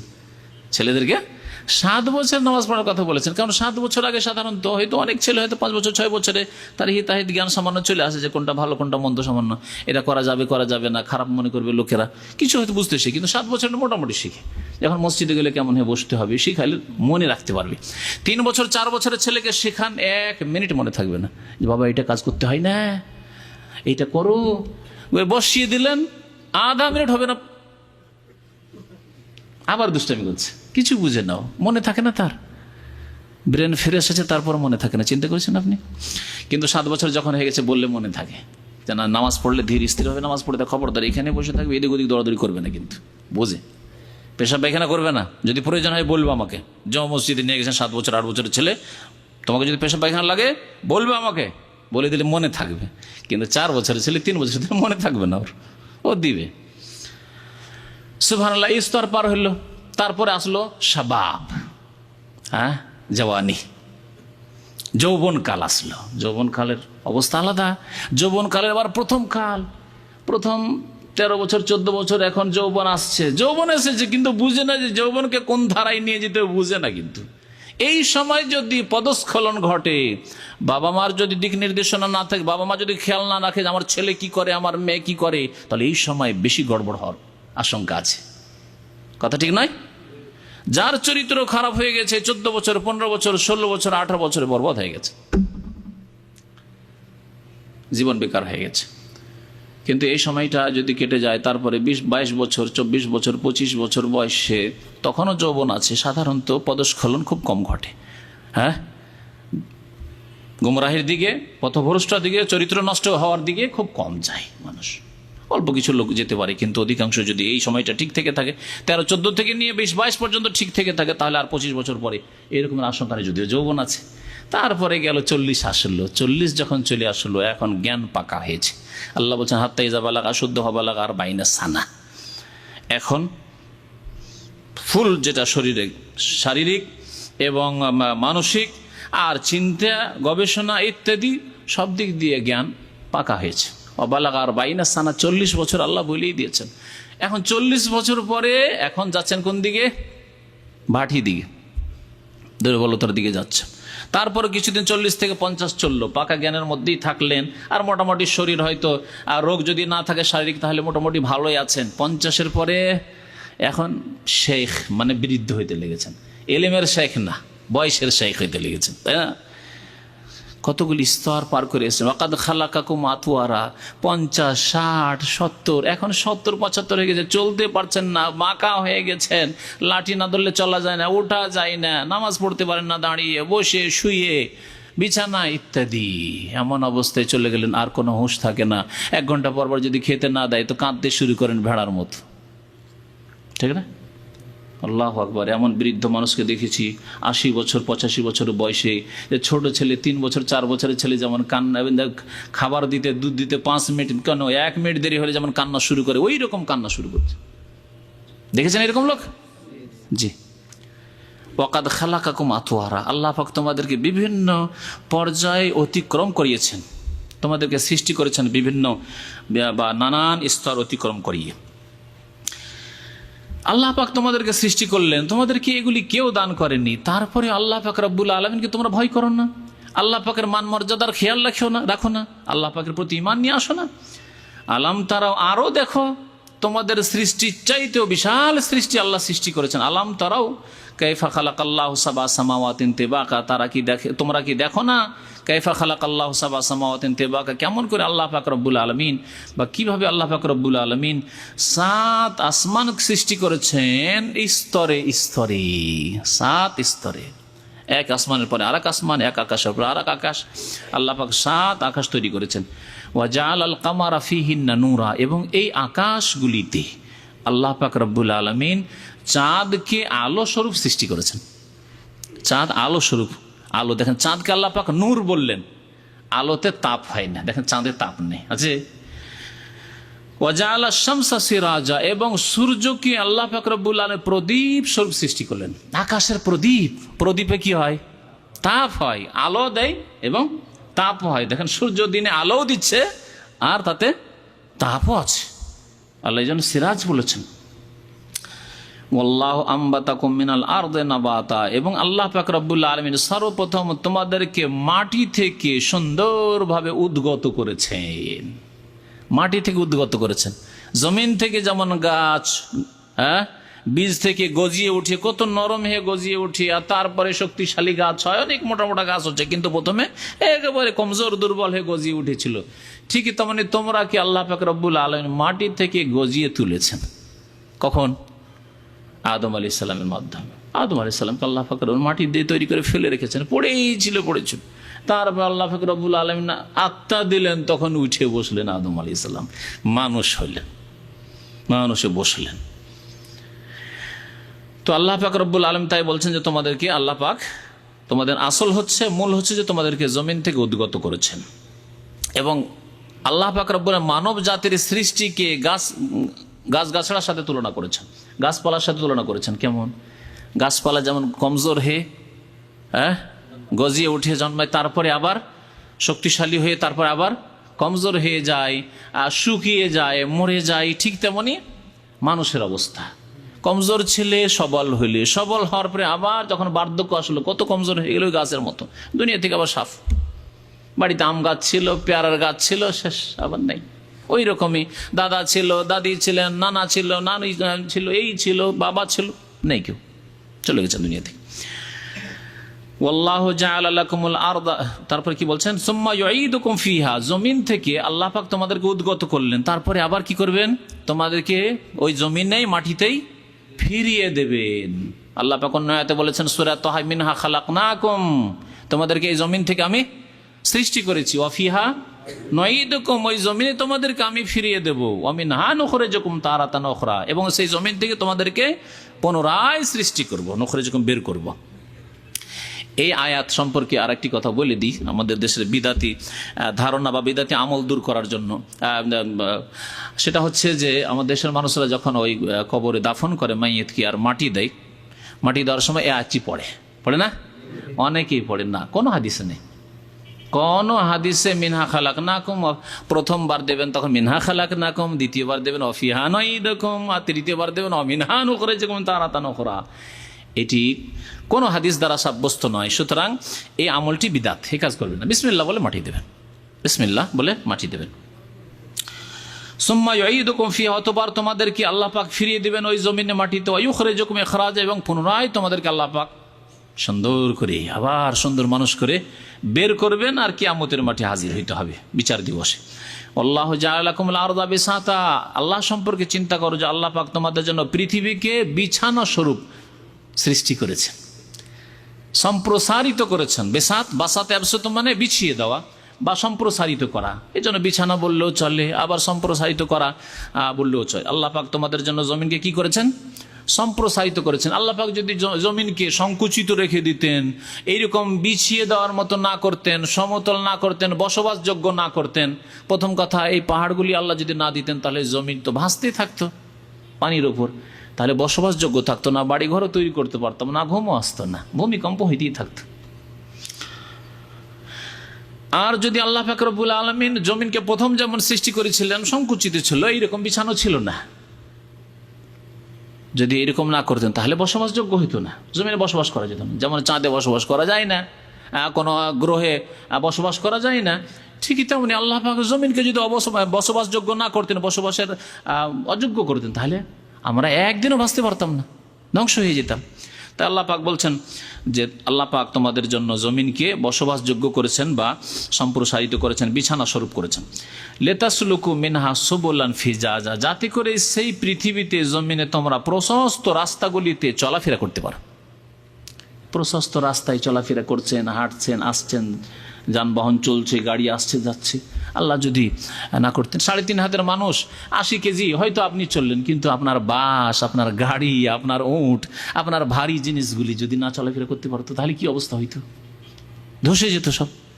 তাহলে দুনিয়ার যে আপনার উদ্দেশ্য ছিল সব শেষ হয়ে যেত, দুনিয়া আপনি চলাফেরা করতে পারতেন না। আল্লাহ পাকের নিয়ামতগুলি উল্লেখ করেছেন। তারপরে নূহ আলাইহিস সালামের কথা আবার বলা হচ্ছে, কালা নূহ রব্বে ইন্নাহুম আসাউনি। নূহ আলাইহিস সালাম 950 বছর প্রায় তাদেরকে দাওয়াত দিলেন, কিন্তু দেখলেন যে না, আমা আমানা মাহু ইল্লা কালিল, অল্প কয়জন মাত্র ঈমান নিয়ে আসলো। অন্য আয়াতে আল্লাহ পাক উল্লেখ করেছেন। নূহ আলাইহিস সালাম আল্লাহ পাককে অভিযোগ করে বলছেন, রব্বে ইন্নাহুম আসাউনি, হে আল্লাহ, হে পরওয়ারদিগার, ইন্নাহুম আসাউনি, এরা আমার নাফরমানি করলো, এরা আমার বিরুদ্ধাচরণ করলো। ওয়াত্তাবাউ মাল্লাম ইয়াজিদহু মালুহু ওয়া ওয়ালাদুহু ইল্লা খাসারা, এবং তারা অনুসরণ করেছে এমন ব্যক্তিদের, মানে নেতাদের। নূহ আলাইহিস সালামের কথা মানতো না। নূহ আলাইহিস সালামের জাতির যারা ওই ভদ্রলোক মনে করা হয়তো, সেই জামানার নেতা মনে করা হয়তো, পয়সাওয়ালা মনে করা হয়তো, ধনী মনে করা হয়তো, তাদের আনুগত্য করতে। তাই তিনি বললেন, ওয়াত্তাবাউ, তারা আমার নাফরমানি করেছে, আমি রাসূল, এবং তারা অনুসরণ করে এমন ব্যক্তিদের যে তাদের ধন সম্পদ এবং তাদের সন্তান সন্ততি তাদের ক্ষতিগ্রস্ততায় বাড়িয়ে দিল। অর্থাৎ ওই সব নেতাদের ধন সম্পদ তাদের কোনো কাজে আসলো না, বরং ক্ষতি করলো আরো।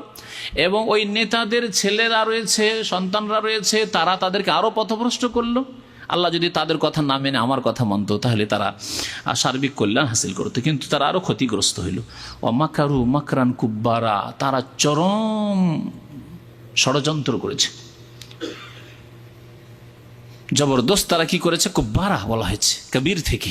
তারা ষড়যন্ত্র, শুধু ষড়যন্ত্র না, বিরাট ষড়যন্ত্র। নূহ আলাইহিস সালামকে মেরে দিতে হবে, নূহ আলাইহিস সালামের সাথে যারা ঈমান নিয়ে তাদেরকে মেরে দিতে হবে, এই প্রাণনাশের ষড়যন্ত্র করলো। ওয়াকালু, এবং তারা বলল, দেখো, তারা যুক্তি করলো, মিটিং করলো যে তোমরা আপোষে একবারে শক্ত হয়ে যাও, খবরদার এই নূহের কথা শুনবে না, আর নূহ তোমাদের বলছে এই দেবী দেবতার পূজা করিও না, খবরদার তার কথা শুনবো। ওয়াকালু, ওই যে ষড়যন্ত্র ছিল তার একটা অংশ আল্লাহ পাক উল্লেখ করছেন, যেটা হচ্ছে তাদের শিরকি ষড়যন্ত্র, যে শিরকের ওপর আমরা, তারা তো তাকে শিরক বলতো না, বরং তারা বলতো এটি হচ্ছে আসল ধর্ম। যেমন আজকাল মুসলিম উম্মায় যারা কবর মাজার পূজায় লেগে আছে, তারা মনে করে যে কবর মাজার পূজায় হচ্ছে ওলি আউলিয়ার সম্মান প্রদর্শন আর ইহতেরাম, এটি হচ্ছে সঠিক ধর্ম। সুবহানাল্লাহ। আল্লাহ পাক নবীকে শিরক নির্মূল করার জন্য প্রেরণ করেছিলেন, আর এই শিরকের ধর্ম তৈরি করার পরে এই নূহ আলাইহিস সালামের জাতির মতোই বলছে যে খবরদার, ছাড়বে না, খবরদার, এদের কাছে সবকিছু পাওয়া যায়, ওলি আউলিয়া দরবারে গেলেই পাওয়া যায়, মাজারে চাদর চড়াইলেই পাওয়া যায়, মাজারে খাসি মোরগ জবাই করলেই পাওয়া যায়, মনের বাসনা কামনা পূরণ হয়, ওখানে গেলে রোগ ভালো হয়, ওখানে গেলে অমুক গিয়েছে হয়েছে ভালো হয়েছে, অমুক গিয়েছে তার ছেলে হয়েছে, অমুক গিয়েছে তার মেয়ে হয়েছে, ইত্যাদি। ওয়াকালু, এবং তারা বলেছিল নূহ আলাইহিস সালামের জাতি, লা তাযারুন্না আলিহাতাকুম, তোমাদের দেবী দেবতাকে, মাবুদ উপাস্যকে ছেড়ে দিও না নূহের কথা শুনে। ওয়ালা তাযারুন্না ওয়াদ্দা, বিশেষ করে এগুলি হলো বড় বড় দেবী দেবতা। ওয়ালা তাজারুনা ওয়াদ্দা, ওয়াদ নামক দেবতাকে ছেড়ে দিও না। ওয়ালা সোয়া, সোয়াকেও ছেড়ে দিও না। আর ইয়াগুস, ওয়ালা ইয়াগুস, ইয়াগুসকেও ছেড়ে দিও না। ওয়া ইয়াউক, ইয়াউককেও ছেড়ে দিও না। ওয়া নাসরা, এবং নাসরকেও ছেড়ে দিও না। হযরত আব্দুল্লাহ বিন আব্বাস রাদিয়াল্লাহু তাআলা আনহুমা সহিহ বুখারীর হাদিসে এগুলি সম্পর্কে বলেছেন না, হাযিহি আসমাউ রিজালে কওমিন সালিহিন মিন কওমি নূহ আলাইহিস সালাম। নূহ আলাইহিস সালামের জাতির সৎ লোকদের নাম ছিল সেই জামানার নাম। এরা ছিল সৎ লোক, নেক লোক, আল্লাহওয়ালা লোক, উলি আউলিয়া। এই সৎ লোকগুলি যখন মারা যায়, প্রথম শিরক দুনিয়ায় মানব জাতির মাঝে শুরু হচ্ছে। তার আগে কোনো শিরক ছিল না। আদম আলাইহিস সালামের পরে নূহ আলাইহিস সালাম পর্যন্ত, নূহ আলাইহিস সালামের আগে কিছু আগ পর্যন্ত শিরক ছিল না। নূহ আলাইহিস সালামের পূর্বে শিরক প্রথম শুরু হয়। শিরকের উদ্ভব কিভাবে ঘটে? এই সৎ লোকগুলি মারা যায়। সৎ লোকগুলি যখন মারা যায় তখন ওই জাতিরা খুব ভালোবাসত এদেরকে, নেক লোকদেরকে। আমাদের সমাজেও ভালোবাসে, খুব ভালোবাসতো। এমন ভালোবাসা বাসত যে ওরা মারা যাওয়ার পরে তারা একবার মর্মাহত শোকে ভেঙে পড়েছে। ইবলিস শয়তান, এই বুড়া শয়তান, আদম আলাইহিস সালামকে জান্নাত থেকে যে বুড়া শয়তান বের করেছিল, এই বুড়া শয়তান একদিন আলখাল্লা জুব্বা লাগিয়ে আর দাড়ি টাড়ি নিয়ে আর ঢিলা ঢালা পোশাক নিয়ে, টুপি পাগড়ি নিয়ে এসে বলছে যে তোমরা কি করো? যার কি করব, আমাদের মাঝে যারা ছিল নেক মানুষ, ওলিয়া আউলিয়া, তারা চলে গেছে, আমরা বেকার পাপি তাপির লোক, আর দুনিয়ায় থেকে লাভ কি? ওই জন্য মর্মাহত অবস্থা, আমরা শোকে, খুব শোকে আছি, দুশ্চিন্তে আছে, আমাদের মধ্যে তো আর ওইরকম ওলিয়া আউলিয়া লোক নেই। তখন ওই ইবলিস বুড়া বলছে, এক কাজ করো, তারা মরে গেলে কি হবে? তাদেরকে সামনে রেখে ইবাদতবন্দি করতে পারবে। কাজ করো, তাদের প্রতিমূর্তি তৈরি করো, আর ওদের অনুমান করে এই যে যে লোকগুলি ছিল, ওলিয়া উলিয়া ছিল, তাদের প্রতিমূর্তি তৈরি করে তোমরা যেই জায়গায় উপাসনা করে ইবাদতবন্দি করো আর নামাজ পড়ো, ওই জায়গায় রেখে দেবে, ওই জায়গায় রাখা থাকবে। তাহলে ওদেরকে দেখলেই ওই ওলিয়া উলিয়াদের কথা মনে হবে, তখন মনটা লাগবে ইবাদতবন্দিতে, আল্লাহ পাকের ইবাদতবন্দি করবে। কিন্তু এদেরকে দেখলে তোমাদের ঈমান তাজা হবে। সরাসরি কিন্তু ঈমান হরণ করে না ইবলিস শয়তান, ধীরে ধীরে ধীরে ধীরে। এমনকি ইবলিস শয়তান যে জেনাও করে, সরাসরি করে না, অসুবিধা নেই, একটু কথা বললে, রসিকতাই নাহি করলে, একটু মজা কি করলে না হয়, কেমন আছো, ভালো আছো, কি ব্যাপার, অনেকদিন দেখি না, আর দেখা সাক্ষাৎ হয় না, কি রেগে আছো নাকি, এই কিছু কথাবার্তা, এই কথাবার্তা হইতে হইতে ধীরে ধীরে ধীরে ধীরে একবারে দিল ডুবিয়ে জাহান্নামে। এইভাবে ইবলিস শয়তান মানব জাতিকে পাপ করায়, পাপে প্রথম দিনই ডুবাতে পারে না। ওরা মেনে নিল যে অসুবিধা নেই, ঠিকই আছে, তাহলে কি অসুবিধা, প্রতিমূর্তি তৈরি করে রাখলো আর আল্লাহ পাকের ইবাদতবন্দিকে নামাজ পড়তে থাকে, ইবাদতবন্দি করতে থাকে। যেই জাতির সামনে ওই ওলিয়া উলিয়াগুলি মারা গেছিল, ওই জাতি মারা গেল, ওদের ছেলেরা আসলো, নতুন নতুন মানুষ। আগের যুগে আমার বাপদাদারা কি করতো এত বেশি জানি না, আর এলম নেই, নবীও নেই, অনেকদিন আগে থেকে নবী নেই, আর সুতরাং সঠিক এলমও নেই। আবার ওই ইবলিস বুড়া চলে আসছে ভালো লেবাস পোশাকে এসে, আর আসার পরে বলছে যে তোমরা কি করো? বলছে আমরা ইবাদতবন্দি করি। কি করো? বলছে আল্লাহ পাকের ইবাদতবন্দি করি। এগুলো কি? এই যে মূর্তিগুলির দিকে দেখে বলছে এগুলো কি? বলছে এগুলি আমাদের সব ওলিয়া আউলিয়া ছিল, তা আমাদের বাপ দাদার ওলিয়া আউলিয়াদের প্রতিমূর্তিগুলি তৈরি করে ইবাদতখানাতে রেখে দিয়েছে, এদেরকে দেখলে আমাদের ঈমান তাজা হয়, এই কথাই শুনেছি বাপ দাদা থেকে, আর আমরা আল্লাহ পাকের ইবাদতবন্দি করি। তখন ইবলিস শয়তান বলছে তোমরা বোকা, জাহেল, কিছু জানো না, জাহেল। আসলে সরাসরি আল্লাহকে পাওয়া যায়? আল্লাহকে পেলে সিঁড়ি লাগবে, ওসিলা লাগবে, মাধ্যম লাগবে। সরাসরি আল্লাহকে কি? আল্লাহ সাত আসমানের ওপর আরশ আজিমে, আল্লাহকে কি আর সরাসরি পাওয়া যায়? আল্লাহকে পেতে হলে এই ওলিয়া উলিয়ার ওসিলা ধরো, এদের মাধ্যমে আল্লাহ পর্যন্ত পৌঁছিতে হবে। তাহলে কি করতে হবে? কি করতে হবে? মানে মুরব্বী হয়ে এসছে, ওরা তো আর ভাবছে না যে ইবলিস বুড়া শয়তান আছে যে আদমকে জান্নাত থেকে বের করেছে। কি করতে হবে তাহলে? তোমাদেরকে ভালো পরামর্শ, দেখো এদেরকে সিজদা করবে, এদের সামনে নামাজ পড়বে, এদের সামনে রুকু করবে, এদের জন্য জবাই করবে, এদের কাছে দোয়া করবে, তাহলে আল্লাহকে পেয়ে যাবে। আল্লাহকে পেতে হলে এইভাবে পেতে হবে। এই শুরু হয়ে গেল মূর্তি পূজা, প্রথম মূর্তি পূজা। যে মূর্তি পূজা ইরাককে ছেয়ে গেল ইব্রাহিম আলী ইসলামের জামানায়, যেই মূর্তি পূজা সারা দুনিয়াকে ছেয়ে গেল, ভারত ও মহাদেশকে ছেয়ে গেল। এইভাবে মূর্তি পূজা পৃথিবীতে এসেছে। তো এগুলি ছিল প্রথম ওই নেক লোকদের নাম, যেই নামগুলি দিয়ে মূর্তিগুলির নাম রাখা হয়েছিল, মূর্তিগুলির নাম রাখা হয়েছিল। তো বলছে ওই জাতি, নূহ আলাইহিস সালামের জাতি, ওয়াকালু, তারা বলল লা তাযারুন্না আলিহাতাকুম, তোমাদের দেবী দেবতাকে ছেড়ে দিও না, বিশেষ করে ওয়াদকে ছাড়িও না, সোয়াকে ছাড়িও না, ইয়াগুস ইয়াউক নাসর কাউকে ছাড়িও না। এ নূহ আলাইহিস সালামের কথা শুনে ওয়াকাদ আদাল্লু কাসীরা, আল্লাহ এরা এই দেবী দেবতাগুলি এদেরকে খুব বেশি পথভ্রষ্ট করেছে, কারণ এদের ব্যাপারে এরা এত কট্টর শক্ত এবং অন্ধভক্ত যে আর কিছু শুনতেই চায় না। তাহলে এদের গুমরাহির কারণ হচ্ছে এই দেবতাগুলি, এই মূর্তিগুলি।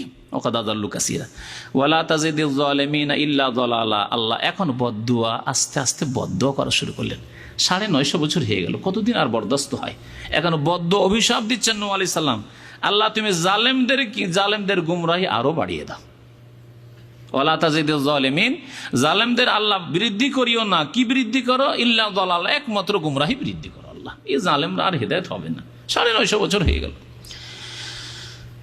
তারপরে আল্লাহ পাকের সাথে মিম্মা খাতিয়াতিহিম উগরিকু ফাউদখিলু নারা ফালাম ইয়াজিদু লাহুম মিন দুনিল্লাহি আনসারা। আল্লাহ পাক এদেরকে কি করে ধ্বংস করেছিলেন? নূহ আলাইহিস সালামের জাতিকে ডুবিয়ে, পানিতে, আকাশ থেকে পানি বর্ষণ আর জমিন থেকে পানি উঠছে, নদী নালা সমুদ্র থেকে পানি চলে আসছে, আর আসলে এত পানি, এমন কি চুলা জ্বলছে, আখা চুলায় আগুন জ্বলছে, আর আখা থেকে ফারাত নূর, চুলা থেকে পানি উঠছে। সুবহানাল্লাহ। এইরকম আল্লাহ পাক রব্বুল আলামিনের পানির আযাব, বন্যার আযাব, এমন আযাব আসলো যে কোন ব্যক্তি রেহাই পেল না, একমাত্র ওই সব মুমিন যারা নূহ আলাইহিস সালামের সাথে, নূহ আলাইহিস সালামের কিস্তিতে, পানি জাহাজে উঠেছিল। তাই আল্লাহ পাক বলছেন মিম্মা খাতিয়াতিহিম, তাদের গুনার কারণে। কাদের গুনার কারণে? নূহ আলাইহিস সালামের জাতির ওই কাফেরদের গুনার কারণে। উগরিকু, তাদেরকে ডুবিয়ে ধ্বংস করা হয়েছিল। ফাউদখিলু নারা, শুধু ডুবিয়ে দেওয়া হয়েছিল, ডুবিয়ে দেওয়া হইলো, আর তাদের দেহ তো ডুবে গেল, কিন্তু ওই দেহ, ডুবা দেহ থেকে আত্মা বেরিয়ে চলে গেল সিজ্জিনে। ফাউদখিলু নারা, অতঃপর ওই আত্মাগুলিকে জাহান্নামে ঢুকিয়ে দেওয়া হইল।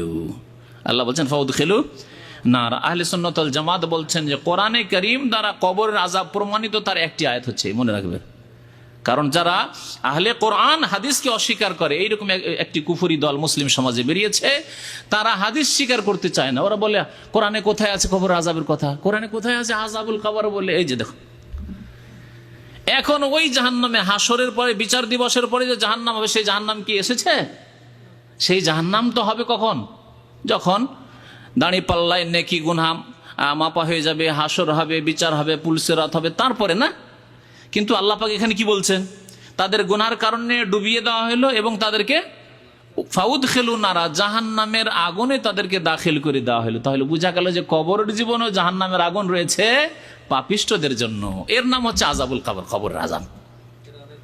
ফেরাউনের কাহিনীটিও আছে, একাধিক আয়াত দ্বারা প্রমাণিত রয়েছে কবরের আযাব।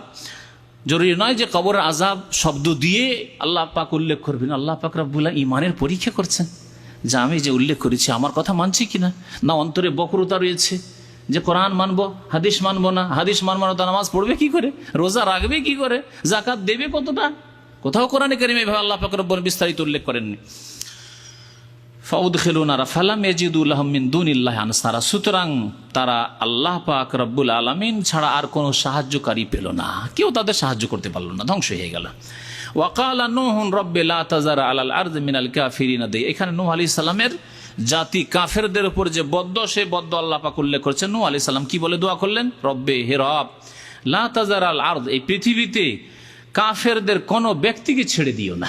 লা তাযার, ওয়াজারা ইয়াজারো মানে ছেড়ে দেওয়া, লা তাযার আল্লাহ তুমি ছেড়ে দিও না, আলাল আরজে পৃথিবীর ওপর, জমিনের ওপর, মিনাল কাফিরিনা দাইয়া কাফেরদের মধ্য থেকে, দাইয়ারান মানে আহাদান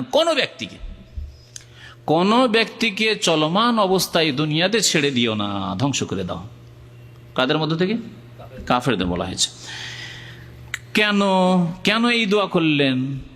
ইন্নাকা ইনতাজারহুম, কারণ বয়ান করছেন নূহ আলাইহিস সালাম নিজে। ইন্নাকা ইনতাজারহুম, আল্লাহ এদের কাফেরদের এক দুটো কাফেরকে যদি বাঁচিয়ে রাখো, ইউযিল্লু ইবাদাক, এই তোমার বান্দারা যে আজকে পানি জাহাজে উঠেছে, মুমিন হয়েছে, মানে কালকে এদেরকে গুমরাহ করবে আবার, বা আগামী প্রজন্ম যারা এদের ছেলে মেয়ে জন্মাবে তাদেরকে আবার পথভ্রষ্ট করবে, হাজার হাজার আবার মূর্তি পূজক তৈরি করবে, কাফের তৈরি করবে, আর বদ প্রকৃতির লোক তৈরি করবে। ইন্নাকা ইনতাজারহুম, আল্লাহ এদেরকে যদি ছেড়ে দাও, ইউযিল্লু ইবাদাকা, তোমার বান্দাদেরকে গোমরাহ করবে, ওয়ালা ইয়ালিদু ইল্লা ফাজিরান কাফারা, আর এই কাফেরদের প্রজন্ম থেকে ভালো মানুষ জন্মবে না আল্লাহ, 950 বছর দেখা হয়ে গেছে, আর কি এদের থেকে ভালো জন্মিবে? ওয়ালা ইয়ালিদু, এরা জন্ম দেবে না ইল্লা ফাজিরান কাফার, একমাত্র পাপিষ্ট পাপাচার আর কাফেরকে জন্ম দিবে আল্লাহ। তো পাপিষ্ট জন্ম দেওয়ার জন্য আর কাফের জন্ম দেওয়ার জন্য এদেরকে দুনিয়াতে রাখিও না, আল্লাহ ধ্বংস করে দাও। তারপরে তিনি দোয়া করছেন নিজের জন্য, নিজের মাতা পিতার জন্য এবং প্রত্যেক মমিন, যে মমিনরা ওই পানি জাহাজে উঠেছিল, নূহ আলাইহিস সালামের বাড়িতে এসেছিল, নূহ আলাইহিস সালাম সহযোগিতা করেছিল, তাদের জন্য দোয়া করছেন। তারপরে কিয়ামত পর্যন্ত প্রত্যেক মমিন পুরুষ নারীর জন্য নূহ আলাইহিস সালাম দোয়া করছেন, যে দোয়া আমাদের করা উচিত, রব্বিগফিরলি, আল্লাহ তুমি আমাকে মাফ করে দাও। কি বলছেন? নূহ আলাইহিস সালাম যদি বলে আল্লাহ আমাকে মাফ করে দাও, তাহলে আমাদেরকে কতবার আল্লাহকে বলতে হবে? হ্যাঁ, সারাদিন চলেছে, আমরা হয়তো একবারও বলি না আল্লাহ মাগফিরলি, বলি না আস্তাগফিরুল্লাহ, বলি না, তাই না? রব্বিগফিরলি, আল্লাহ আমাকে মাফ করে দাও, ওয়ালি ওয়ালিদাইয়া, আমার মাতা পিতাকে মাফ করে দাও, ওয়ালিমান দাখালা বাইতিয়া মুমিনান, এবং যারা আমার বাড়িতে ঈমান অবস্থায় মুমিন হয়ে প্রবেশ করবে আল্লাহ তাকেও মাফ করে দাও। আমার বাড়িতে অর্থ হতে পারে যে নূহ আলাইহিস সালামের বাড়িতে প্রথম কথা আমার একত্রিত হয় এখানে, তারপরে পানি জাহাজে উঠতে হবে, তো আমার বাড়িতে যারা আসবে আল্লাহ ওদের মাফ করে দাও। আর কেউ কেউ তাফসির করেছেন বাইতিয়া মানে মসজিদ, বাইত মানে মসজিদ, আমার বাড়ি, কারণ আল্লাহর ঘর কাকে বলা হয়েছে? মসজিদকে আল্লাহর ঘর বলা হয়েছে। এই রকমের নূহ আলাইহিস সালামের ঘর মানে মসজিদকে উদ্দেশ্য করা হয়েছে। তাফসীর ইবনে কাসিরে এই তাফসীরটি উল্লেখ করা হয়েছে। তাহলে কি অর্থ হবে? আল্লাহ তুমি আমাকে মাফ করে দাও, আমার মাতা পিতাকে মাফ করে দাও, এবং আমার মসজিদে যেই ব্যক্তি ঈমান অবস্থায় প্রবেশ করবে আল্লাহ তাকেও মাফ করে দাও। অর্থাৎ নামাজ পড়ার জন্য যে আসবে তাকে আল্লাহ তুমি মাফ করে দাও। তাহলে বোঝা গেল যে নূহ আলাইহিস সালামের দোয়ায় বেনামাজির জন্য মাফ চাওয়া হয়নি, বেনামাজির জন্য মার্জনা কামনা করা হয়নি, নামাজি হইতে হবে আল্লাহর কাছে মাফ নেওয়ার জন্য। ওয়ালিমান দাখালা বাইতিয়া মুমিনা ওয়ালিল মুমিনিনা ওয়াল মুমিনাত, আল্লাহ মুমিন পুরুষদেরকেও মাফ করে দাও, আর মুমিন নারীদেরকেও তুমি মাফ করে দাও। ওয়ালা তাজিদিল যালিমিনা ইল্লা তাবারা, জালেমদের ধ্বংস তুমি বৃদ্ধি করে দাও, জালেমদের ধ্বংস তুমি বৃদ্ধি করে দাও। তাবারা মানে হালাকান, ধ্বংস। আল্লাহ জালেমদেরকে তুমি ধ্বংস করো, আর মুমিন মুমিনাতকে তুমি মাফ করে দাও। রব্বিগফিরলি ওয়ালি ওয়ালিদাইয়া ওয়ালিমান দাখালা বাইতিয়া মুমিনান ওয়ালিল মুমিনিনা ওয়াল মুমিনাত ওয়ালা তাজিদিল যালিমিনা ইল্লা তাবারা। ওয়া সাল্লাল্লাহু আলা নবিয়িনা মুহাম্মদ ওয়া আলা আলিহি ওয়া সাহবিহি আজমাইন।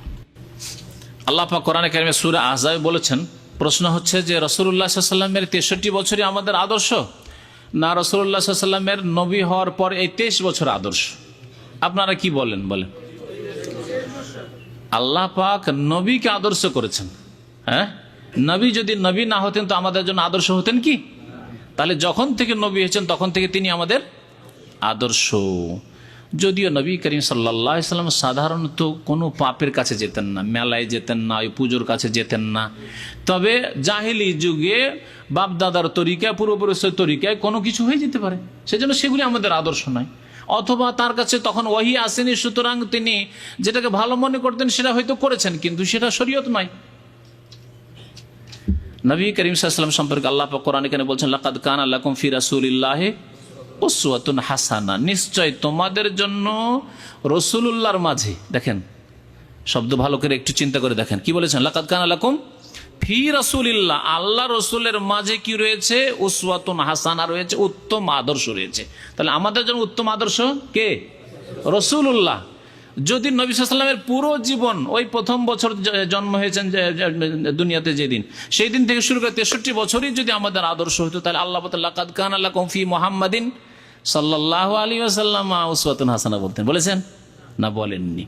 নবী করিম সাল্লাল্লাহু আলাইহি ওয়াসাল্লাম নবী হওয়ার আগে 40 বছর পুরা হইল নবী হলেন। নবী হওয়ার আগে হেরা পাহাড়ের গুহায় একা নির্জনে ইবাদতবন্দি করতেন। যদি তার সারা জীবন যদি আমাদের জন্য আদর্শ হয়, তাহলে কেউ জনসমাজ ছেড়ে, বাপ মাকে ছেড়ে দিয়ে, স্ত্রীকে ছেড়ে দিয়ে, ছেলে মেয়েদের ছেড়ে দিয়ে পাহাড়ের গুহায় গিয়ে যদি তপস্যা করে হিন্দুদের মতো অথবা বৌদ্ধদের মতো, সেটা ধর্ম হবে? ইসলামে জায়েজ নয়। কারণ নবী করিম সাল্লাল্লাহু আলাইহি ওয়াসাল্লাম নবী যেদিন হয়ে গেছেন সেই দিনের পরে আর গুহায় ইবাদত করার জন্য যাননি, গুহায় পাহাড়ের গর্তে ইবাদত করার জন্য যাননি। রাসূলুল্লাহ সাল্লাল্লাহু আলাইহি ওয়াসাল্লাম নবী হওয়ার পরে যেই কাজগুলি করেছেন, ওমা আতাকুমুর, আচ্ছা তারপরে এই আয়াত নিয়ে একটু লক্ষ্য করেন, আল্লাহ কি বলছেন? ওমা আতাকুম আর রাসূল ফাখুযুহু, রাসূল সাল্লাল্লাহু আলাইহি ওয়াসাল্লাম যা তোমাদেরকে দিয়েছেন তা নাও। যদি নবী সাল্লাল্লাহু আলাইহি ওয়াসাল্লামের পুরো জীবনটা আদর্শ হইতো, তাহলে আল্লাহ বলতেন ওমা আতাকুম মুহাম্মাদুন সাল্লাল্লাহু আলাইহি ওয়াসাল্লাম ফাখুযুহু, মুহাম্মদ সাল্লাল্লাহু আলাইহি ওয়াসাল্লাম যা দিয়েছেন তা নাও, এই কথা আল্লাহ বলেননি। ওমা আতাকুম রাসূল, রসুল যা দিয়েছেন বলেছেন। তো রসুল্লাহ সাল্লামের জীবন হচ্ছে 40 বছর থেকে শুরু করে 63 বছর পর্যন্ত। নবী করিম সাল্লাল্লাহু আলাইহি ওয়াসাল্লাম সম্পর্কে আর বেশি ঘটনা বয়ান করতে চাইছি না, না হলে বিদাতীদের মুখ বন্ধ করার জন্য। কারণ বিদাতী বলতে পারে যে না অসুবিধা কি, পাহাড়ে গিয়ে আমি তপস্যা করলাম, পাহাড়ে গিয়ে আমি জিকির করলাম, পাহাড়ের গুহায় গিয়ে নির্জনে এটা করলাম, বিদাতী বলতে পারে। বিদাতীকে বলবো নবী করিম সাল্লাল্লাহু আলাইহি ওয়াসাল্লাম তার কওমের সাথে কাবা শরীফ তৈরি করছিলেন, তখন নবী সাল্লাল্লাহু আলাইহি ওয়াসাল্লাম মাথার ওপর পাথর বা কাঁধের ওপর পাথর নিয়ে এসে পাথর দিচ্ছিলেন। তখন আবু তালেব দেখলেন যে ভাতিজার খুব কষ্ট হচ্ছে, সাবালক হয়ে গেছেন তখন নবী সাল্লাল্লাহু আলাইহি ওয়াসাল্লাম, সাবালক হয়ে গেছেন, কাঁধে দাগ হয়ে যাচ্ছে, ছাল উড়ে যাবে। তো বলে বাবা এক কাজ করো, লুঙ্গিটা খুলে নিয়ে কাঁধে দিয়ে দাও, দিয়ে পাথর উঠাও। উলঙ্গ অবস্থায় পাথর উঠিয়ে দিতেন কাবায়, দেওয়া শুরু করেছেন। অনেকে দিচ্ছে ওই রকম। আল্লাহ পাক রব্বুল আলামিন অনেককে সংশোধন করাননি, কারণ ওরা নবী হবে না আগামীতে। কিন্তু নবী করিম সাল্লাল্লাহু আলাইহি ওয়াসাল্লাম একবার যেমনই কাপড়টা নিয়ে এখানে দিয়ে পাথরটা উঠিয়ে, রাহিকুল মাকতুম পড়ে দেখবেন ঘটনাতে উল্লেখ করা হয়েছে, যেমনই পাথর উঠিয়েছেন কাঁধে, আর খোলা কাপড় অবস্থায়, লুঙ্গিটা এখানে ঘাড় বাঁচাবার জন্য, আর এদিকে উলঙ্গ অবস্থায় বেহুশ হয়ে উল্টে পড়ে গেলেন, বেহুশ হয়ে গেলেন। তাড়াতাড়ি করে পানি টানি দিয়ে কোনো রকম করে সচেতন করা হলো, হুঁশ ফিরে আসলো। নবী করিম সাল্লাল্লাহু আলাইহি ওয়াসাল্লাম সম্পর্কে আবু তালেব বলছেন না এই কাজ আর করা যাবে না, ভাতিজার সাথে আর এই কাজ করা যাবে না, না দরকার নেই, তোমাকে পাথর উঠে দেওয়া হবে না। তাহলে কি সাবালক হওয়ার পরে কেউ উলঙ্গ হয়ে বাড়ি তৈরি করেন, রাজমিস্ত্রির কাজ করেন? হ্যাঁ করবেন? তাই নবী করিম সাল্লাল্লাহু আলাইহি ওয়াসাল্লামের সারা জীবন আদর্শ নয়, বরং নবুয়তের জীবন হচ্ছে আদর্শ।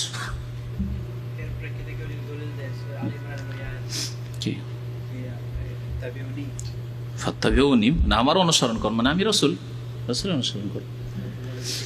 ওহী কখন এসছে? আসল অনুসরণ, নবী সাল্লাল্লাহু আলাইহি ওয়াসাল্লামকে অনুসরণ করার উদ্দেশ্য হচ্ছে ওহীর অনুসরণ করা, মানে আল্লাহ পাকের পক্ষ থেকে যে আদেশ নিষেধ এসেছে তার অনুসরণ করা। আর ওহী এসেছে নবী হওয়ার পরে। এইরকম সংশয় একেবারে অন্তরে বক্রতা যদি না থাকে তো হওয়ার প্রশ্নে ওঠে না। কারণ আমাদেরকে বলা হচ্ছে ইত্তাবিউ মা উনজিলা ইলাইকুম মির রাব্বিকুম, সূরা আরাফের প্রথম দিকে আল্লাহ বলেছেন, কি বলছেন? তোমাদের কাছে তোমাদের রবের পক্ষ থেকে যা নাজিল করা হয়েছে তার অনুসরণ করো। তাহলে নবীকে অনুসরণ কেন করছি? নবীর ওপর কিছু নাজিল হয়েছে তার অনুসরণ করা উদ্দেশ্য, কোরআন এবং হাদিস। আরেক ভাই প্রশ্ন করেছেন যে আমরা জানি উঁচু কবর এবং পাকা কবর জায়েজ নেই, রাসূল ভাঙার আদেশ করেছেন, কিন্তু এইসব কথা যখন বলি তখন মাজার পূজা যারা করে তারা বলে তারা রাসূলুল্লাহ সাল্লাল্লাহু আলাইহি ওয়াসাল্লাম আবু বকর ওমর কেন উঁচা নেই? নবী করিম সাল্লাল্লাহু আলাইহি ওয়াসাল্লামের কবর কে বললো উঁচা? কেউ দেখেনি। নবী সাল্লাল্লাহু আলাইহি ওয়াসাল্লামের কবর মা আয়েশার ঘরে আছে, উঁচা নেই, যেমন কবর থাকে তেমনই আছে। এ মনে করছেন যে ওই যেগুলি মুশরিকদের শিরকের স্থান মাজার, সেই রকম কবর উঁচা করা আছে না, কখনো উঁচা নেই, কেউ দেখেনি এর কবর উঁচা। ঘরের মধ্যে কবর আছে, মসজিদের মধ্যে কবর নেই, ঘরের মধ্যে। মা আয়েশার ঘরে আগেও কবর ছিল, এখনো মা আয়েশার ঘরে আছে, আর সেটি এখনো হুজরা বলা হয়। হুজরা মানে মা আয়েশার হুজরা, কক্ষ। প্রশ্ন করেছেন যে মহিলাদের ভ্রু প্রাট করা যাবে কিনা, চিকন করা যাবে কিনা? মহিলাদের ভুরু চিকন করা যাবে কিনা? না, লানত আছে হাদিসে, লানত করা হয়েছে ওইসব মহিলাদের উপর যারা ভুরু চিকন করে। জি, দাঁত চিকন করে, দাঁতকে সুন্দর করার জন্য দাঁত চিকন করে, ভুরু চিকন করে, এগুলোকে চিকন করে, লানত করা হয়েছে। লান আল্লাহ ওয়াসেমা আল মুস্তাওসেমা, যারা ওই দাগ করে ওর উপরে লানত করা হয়েছে। ওর নামেসা আল মোতানাম্মেসা, মোতানাম্মেসা মানে হচ্ছে ভুরু চিকন করা, আর মোতাফাল্লেজাত মানে হচ্ছে দাঁতগুলি চিকন করা। তো এগুলির উপরে লানত করা হয়েছে, কারণ এগুলি আল্লাহর সৃষ্টির পরিবর্তন, বিকৃতি, আল্লাহর সৃষ্টির বিকৃতি। আল্লাহ যেখানে জায়েজ করেনি জায়েজ নয়। আল্লাহর সৃষ্টি যেখানে কাটার অনুমতি আছে শুধু সেটা কাটা যাবে। মোচ কাটার যদি আদেশ না হয়তো তাহলে বলতাম যে কাটা চলবে না। হ্যাঁ, মোচ কাটা এই জন্য যাবে যে আল্লাহ কাটতে বলেছেন। হ্যাঁ, নামির নিচের চুল পরিষ্কার এই জন্য করা যাবে যে আল্লাহ পরিষ্কার করতে বলেছেন। বগল এই জন্য পরিষ্কার করা যাবে যে আল্লাহ বা তার রাসূল পরিষ্কার করতে বলেছেন। কিন্তু দাড়ি মুন্ডন করা আল্লাহ পাকের সৃষ্টির বিকৃতি, সুতরাং জায়েজ নাই। এরকমই ভুরু। একটি মসজিদে দেখলাম যে একটি বাচ্চা একটি বৃদ্ধ লোকের পায়ে ধরে চুমু খাচ্ছে। আমি সাহেবকে জিজ্ঞেস করলাম, তিনি জবাব দিলেন যে এটা মানে বাবা মায়ের জন্য জায়েজ। পায়ে চুমন না দেওয়াই উচিত, তবে যদিও কিছু আলেমরা বলেছে যে বাবা মা হলে চুমন দেওয়াই হয়তো বলছে, এগুলো তাদের আদত, অভ্যাস। আরবদের মধ্যে কিছু অভ্যাস আছে যেগুলি শরীয়ত নয়, অভ্যাস। যেমন গালে গালে চুমু দাও, এটা কি কোনো হাদিস আছে নাকি? কোনো হাদিসে নেই। কিন্তু এগুলি বলছে যে ওগুলি আমাদের ট্রেডিশন, বুঝেন তো, ট্রেডিশন মানে গতানুগতিক অভ্যাস, যেগুলি তো গতানুগতিক অভ্যাস এগুলি সব নতুন। মহানাকা মানে কাঁধে কাঁধ লাগানো, পেটে পেট লাগানো নয়, আর চুমা দেওয়া না। আবার চুমাতে একটু আওয়াজ করতে হবে। আবার কোথায় আছে এগুলি? তো যেটাই আরোপ করবে সেটাই আপনি করবেন, এই কথা তো আপনাকে বলা হচ্ছে না। যেটা কোরআন হাদিস রাসূলুল্লাহ সাল্লাল্লাহু আলাইহি সাল্লাম থেকে প্রমাণিত তা করবেন আপনি। ওই রকমই হচ্ছে পায়ে চুমন দাও। পায়ে চুমন দাও কোনো সহিহ হাদিস নেই। সুতরাং পায়ে চুমন দাও বাবা মা হইলেও না করে উচিত। বাবা মায়ের করবেন। নবী করিম সাল্লাল্লাহু আলাইহি ওয়াসাল্লামের আবু বকর চুমন দিয়েছেন পেশানিতে, মানে কপালে চুমন দিয়েছেন, মাথায় চুমন দেওয়ার প্রমাণ রয়েছে, এগুলিতে চুমন দেন।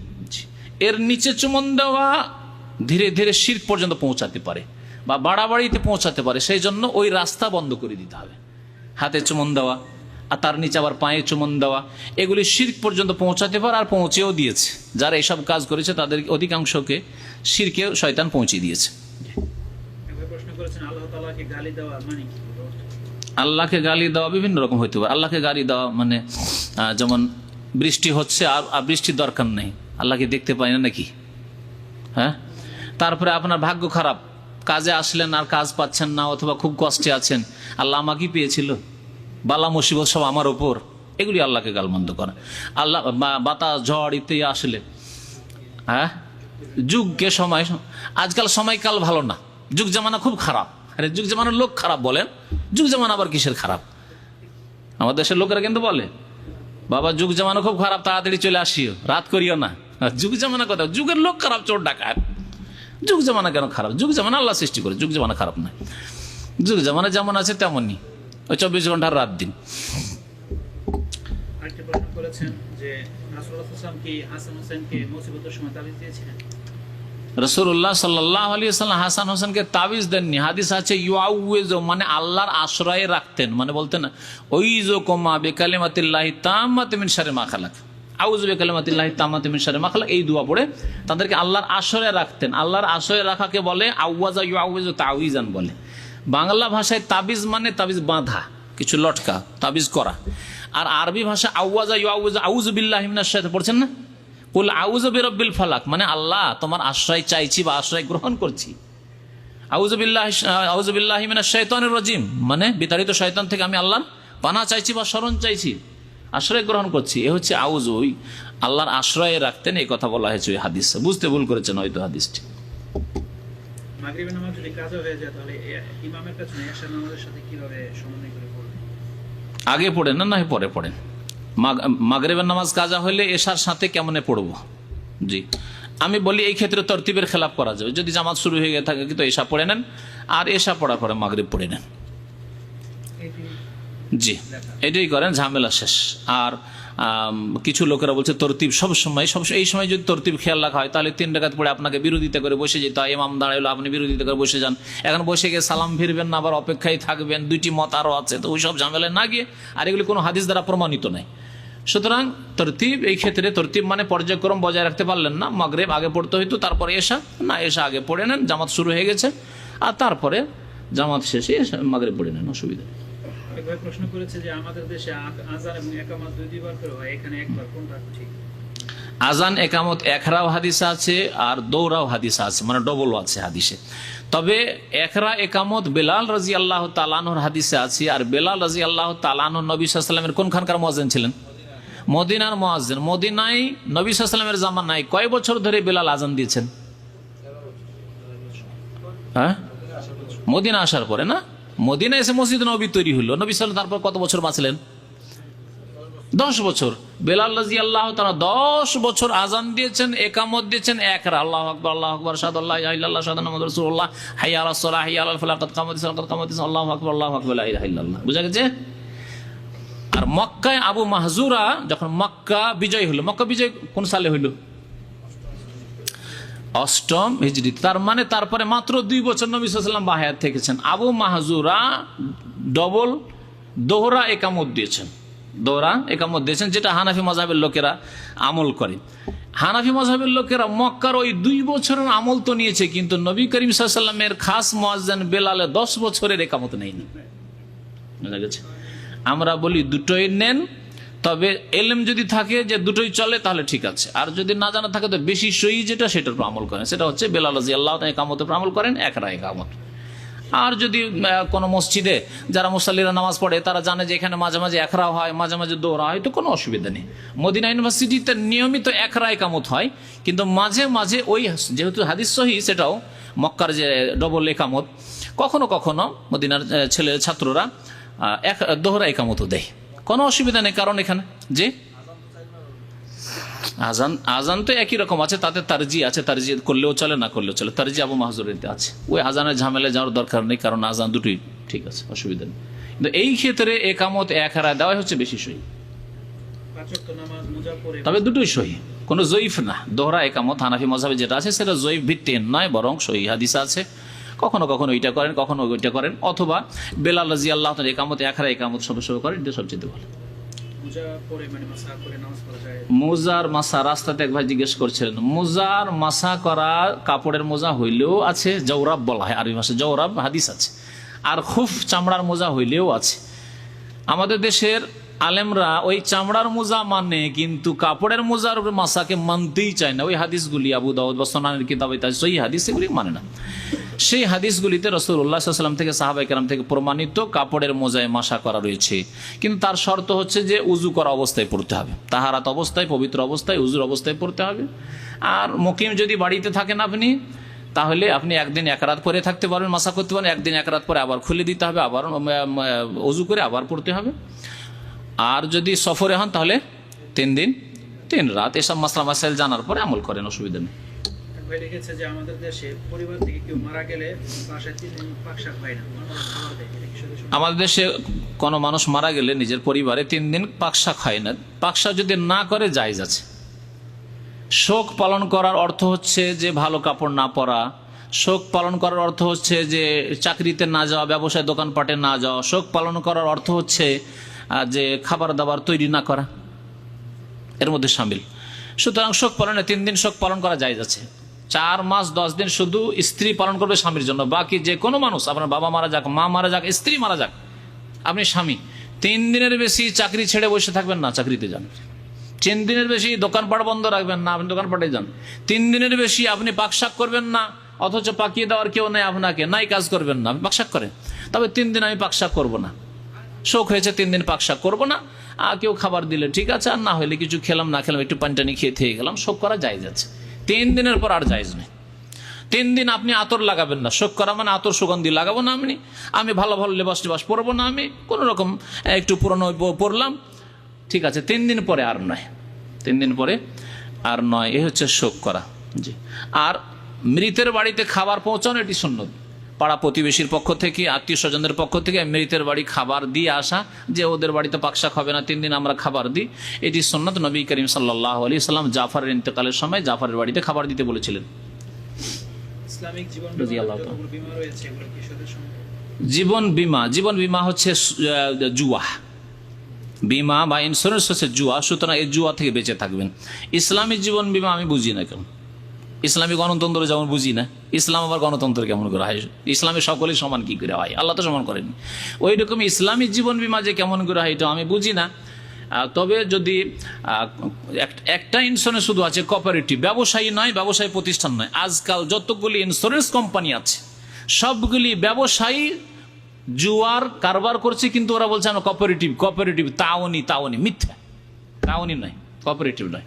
কোঅপারেটিভ অর্থ হচ্ছে যে ওই কাস্টমাররা আছে, কাস্টমারদের যার ক্ষয়ক্ষতি হইলো, কিছু হইলো, তাদেরকে দিলাম, আর দেওয়ার পরে যা বাঁচলো সেটাও কাস্টমারদের মাঝে বন্টন করে দিলাম, আমরা নিজে খেলাম না, এটা হচ্ছে কোঅপারেটিভ। আর কোঅপারেটিভ মানে এই নয় যে আমার 100 জন কাস্টমার আছে, আর 100 জন কাস্টমারের মধ্যে 10 জনের বড় অ্যাক্সিডেন্ট হইলো, সুতরাং 10 জনকে বেশ কিছু টাকা দিতে হলো, আর বাকি 90 জনের কিছুই দিতে হলো না, তাদের কোনো অ্যাক্সিডেন্ট হয়নি, সুতরাং 90 জনের 400 রিয়াল 500 রিয়াল করে বা 5,000 10,000 করে যা অনেক টাকা ইনকাম করে আমি বড়লোক হয়ে গেলাম। এটি হচ্ছে হারাম, জুয়া। আল্লাহ পাক জুয়া বলেছেন মিন আমালিশ শয়তান, শয়তানের কাজ, হারাম। ইন্স্যুরেন্স করতে যদি বাধ্য না করা হয় কোনো দেশেই করবেন না আপনি। আর যেখানে ইন্স্যুরেন্স করতে বাধ্য করা হচ্ছে, যেমন হেলথ ইন্স্যুরেন্স, না করলে আপনাকে কোম্পানি আপনার চিকিৎসা দেবে না, তো জায়েজ আপনার জন্য। যেমন ছবি করা জায়েজ, বাধ্য সেই জন্য, কিন্তু ফুল ছবি করা কি জন্য করবেন? ফুল ছবি আপনি শখের ছবি কেন করবেন? একামার ছবি, পাসপোর্টের ছবি করতে হবে।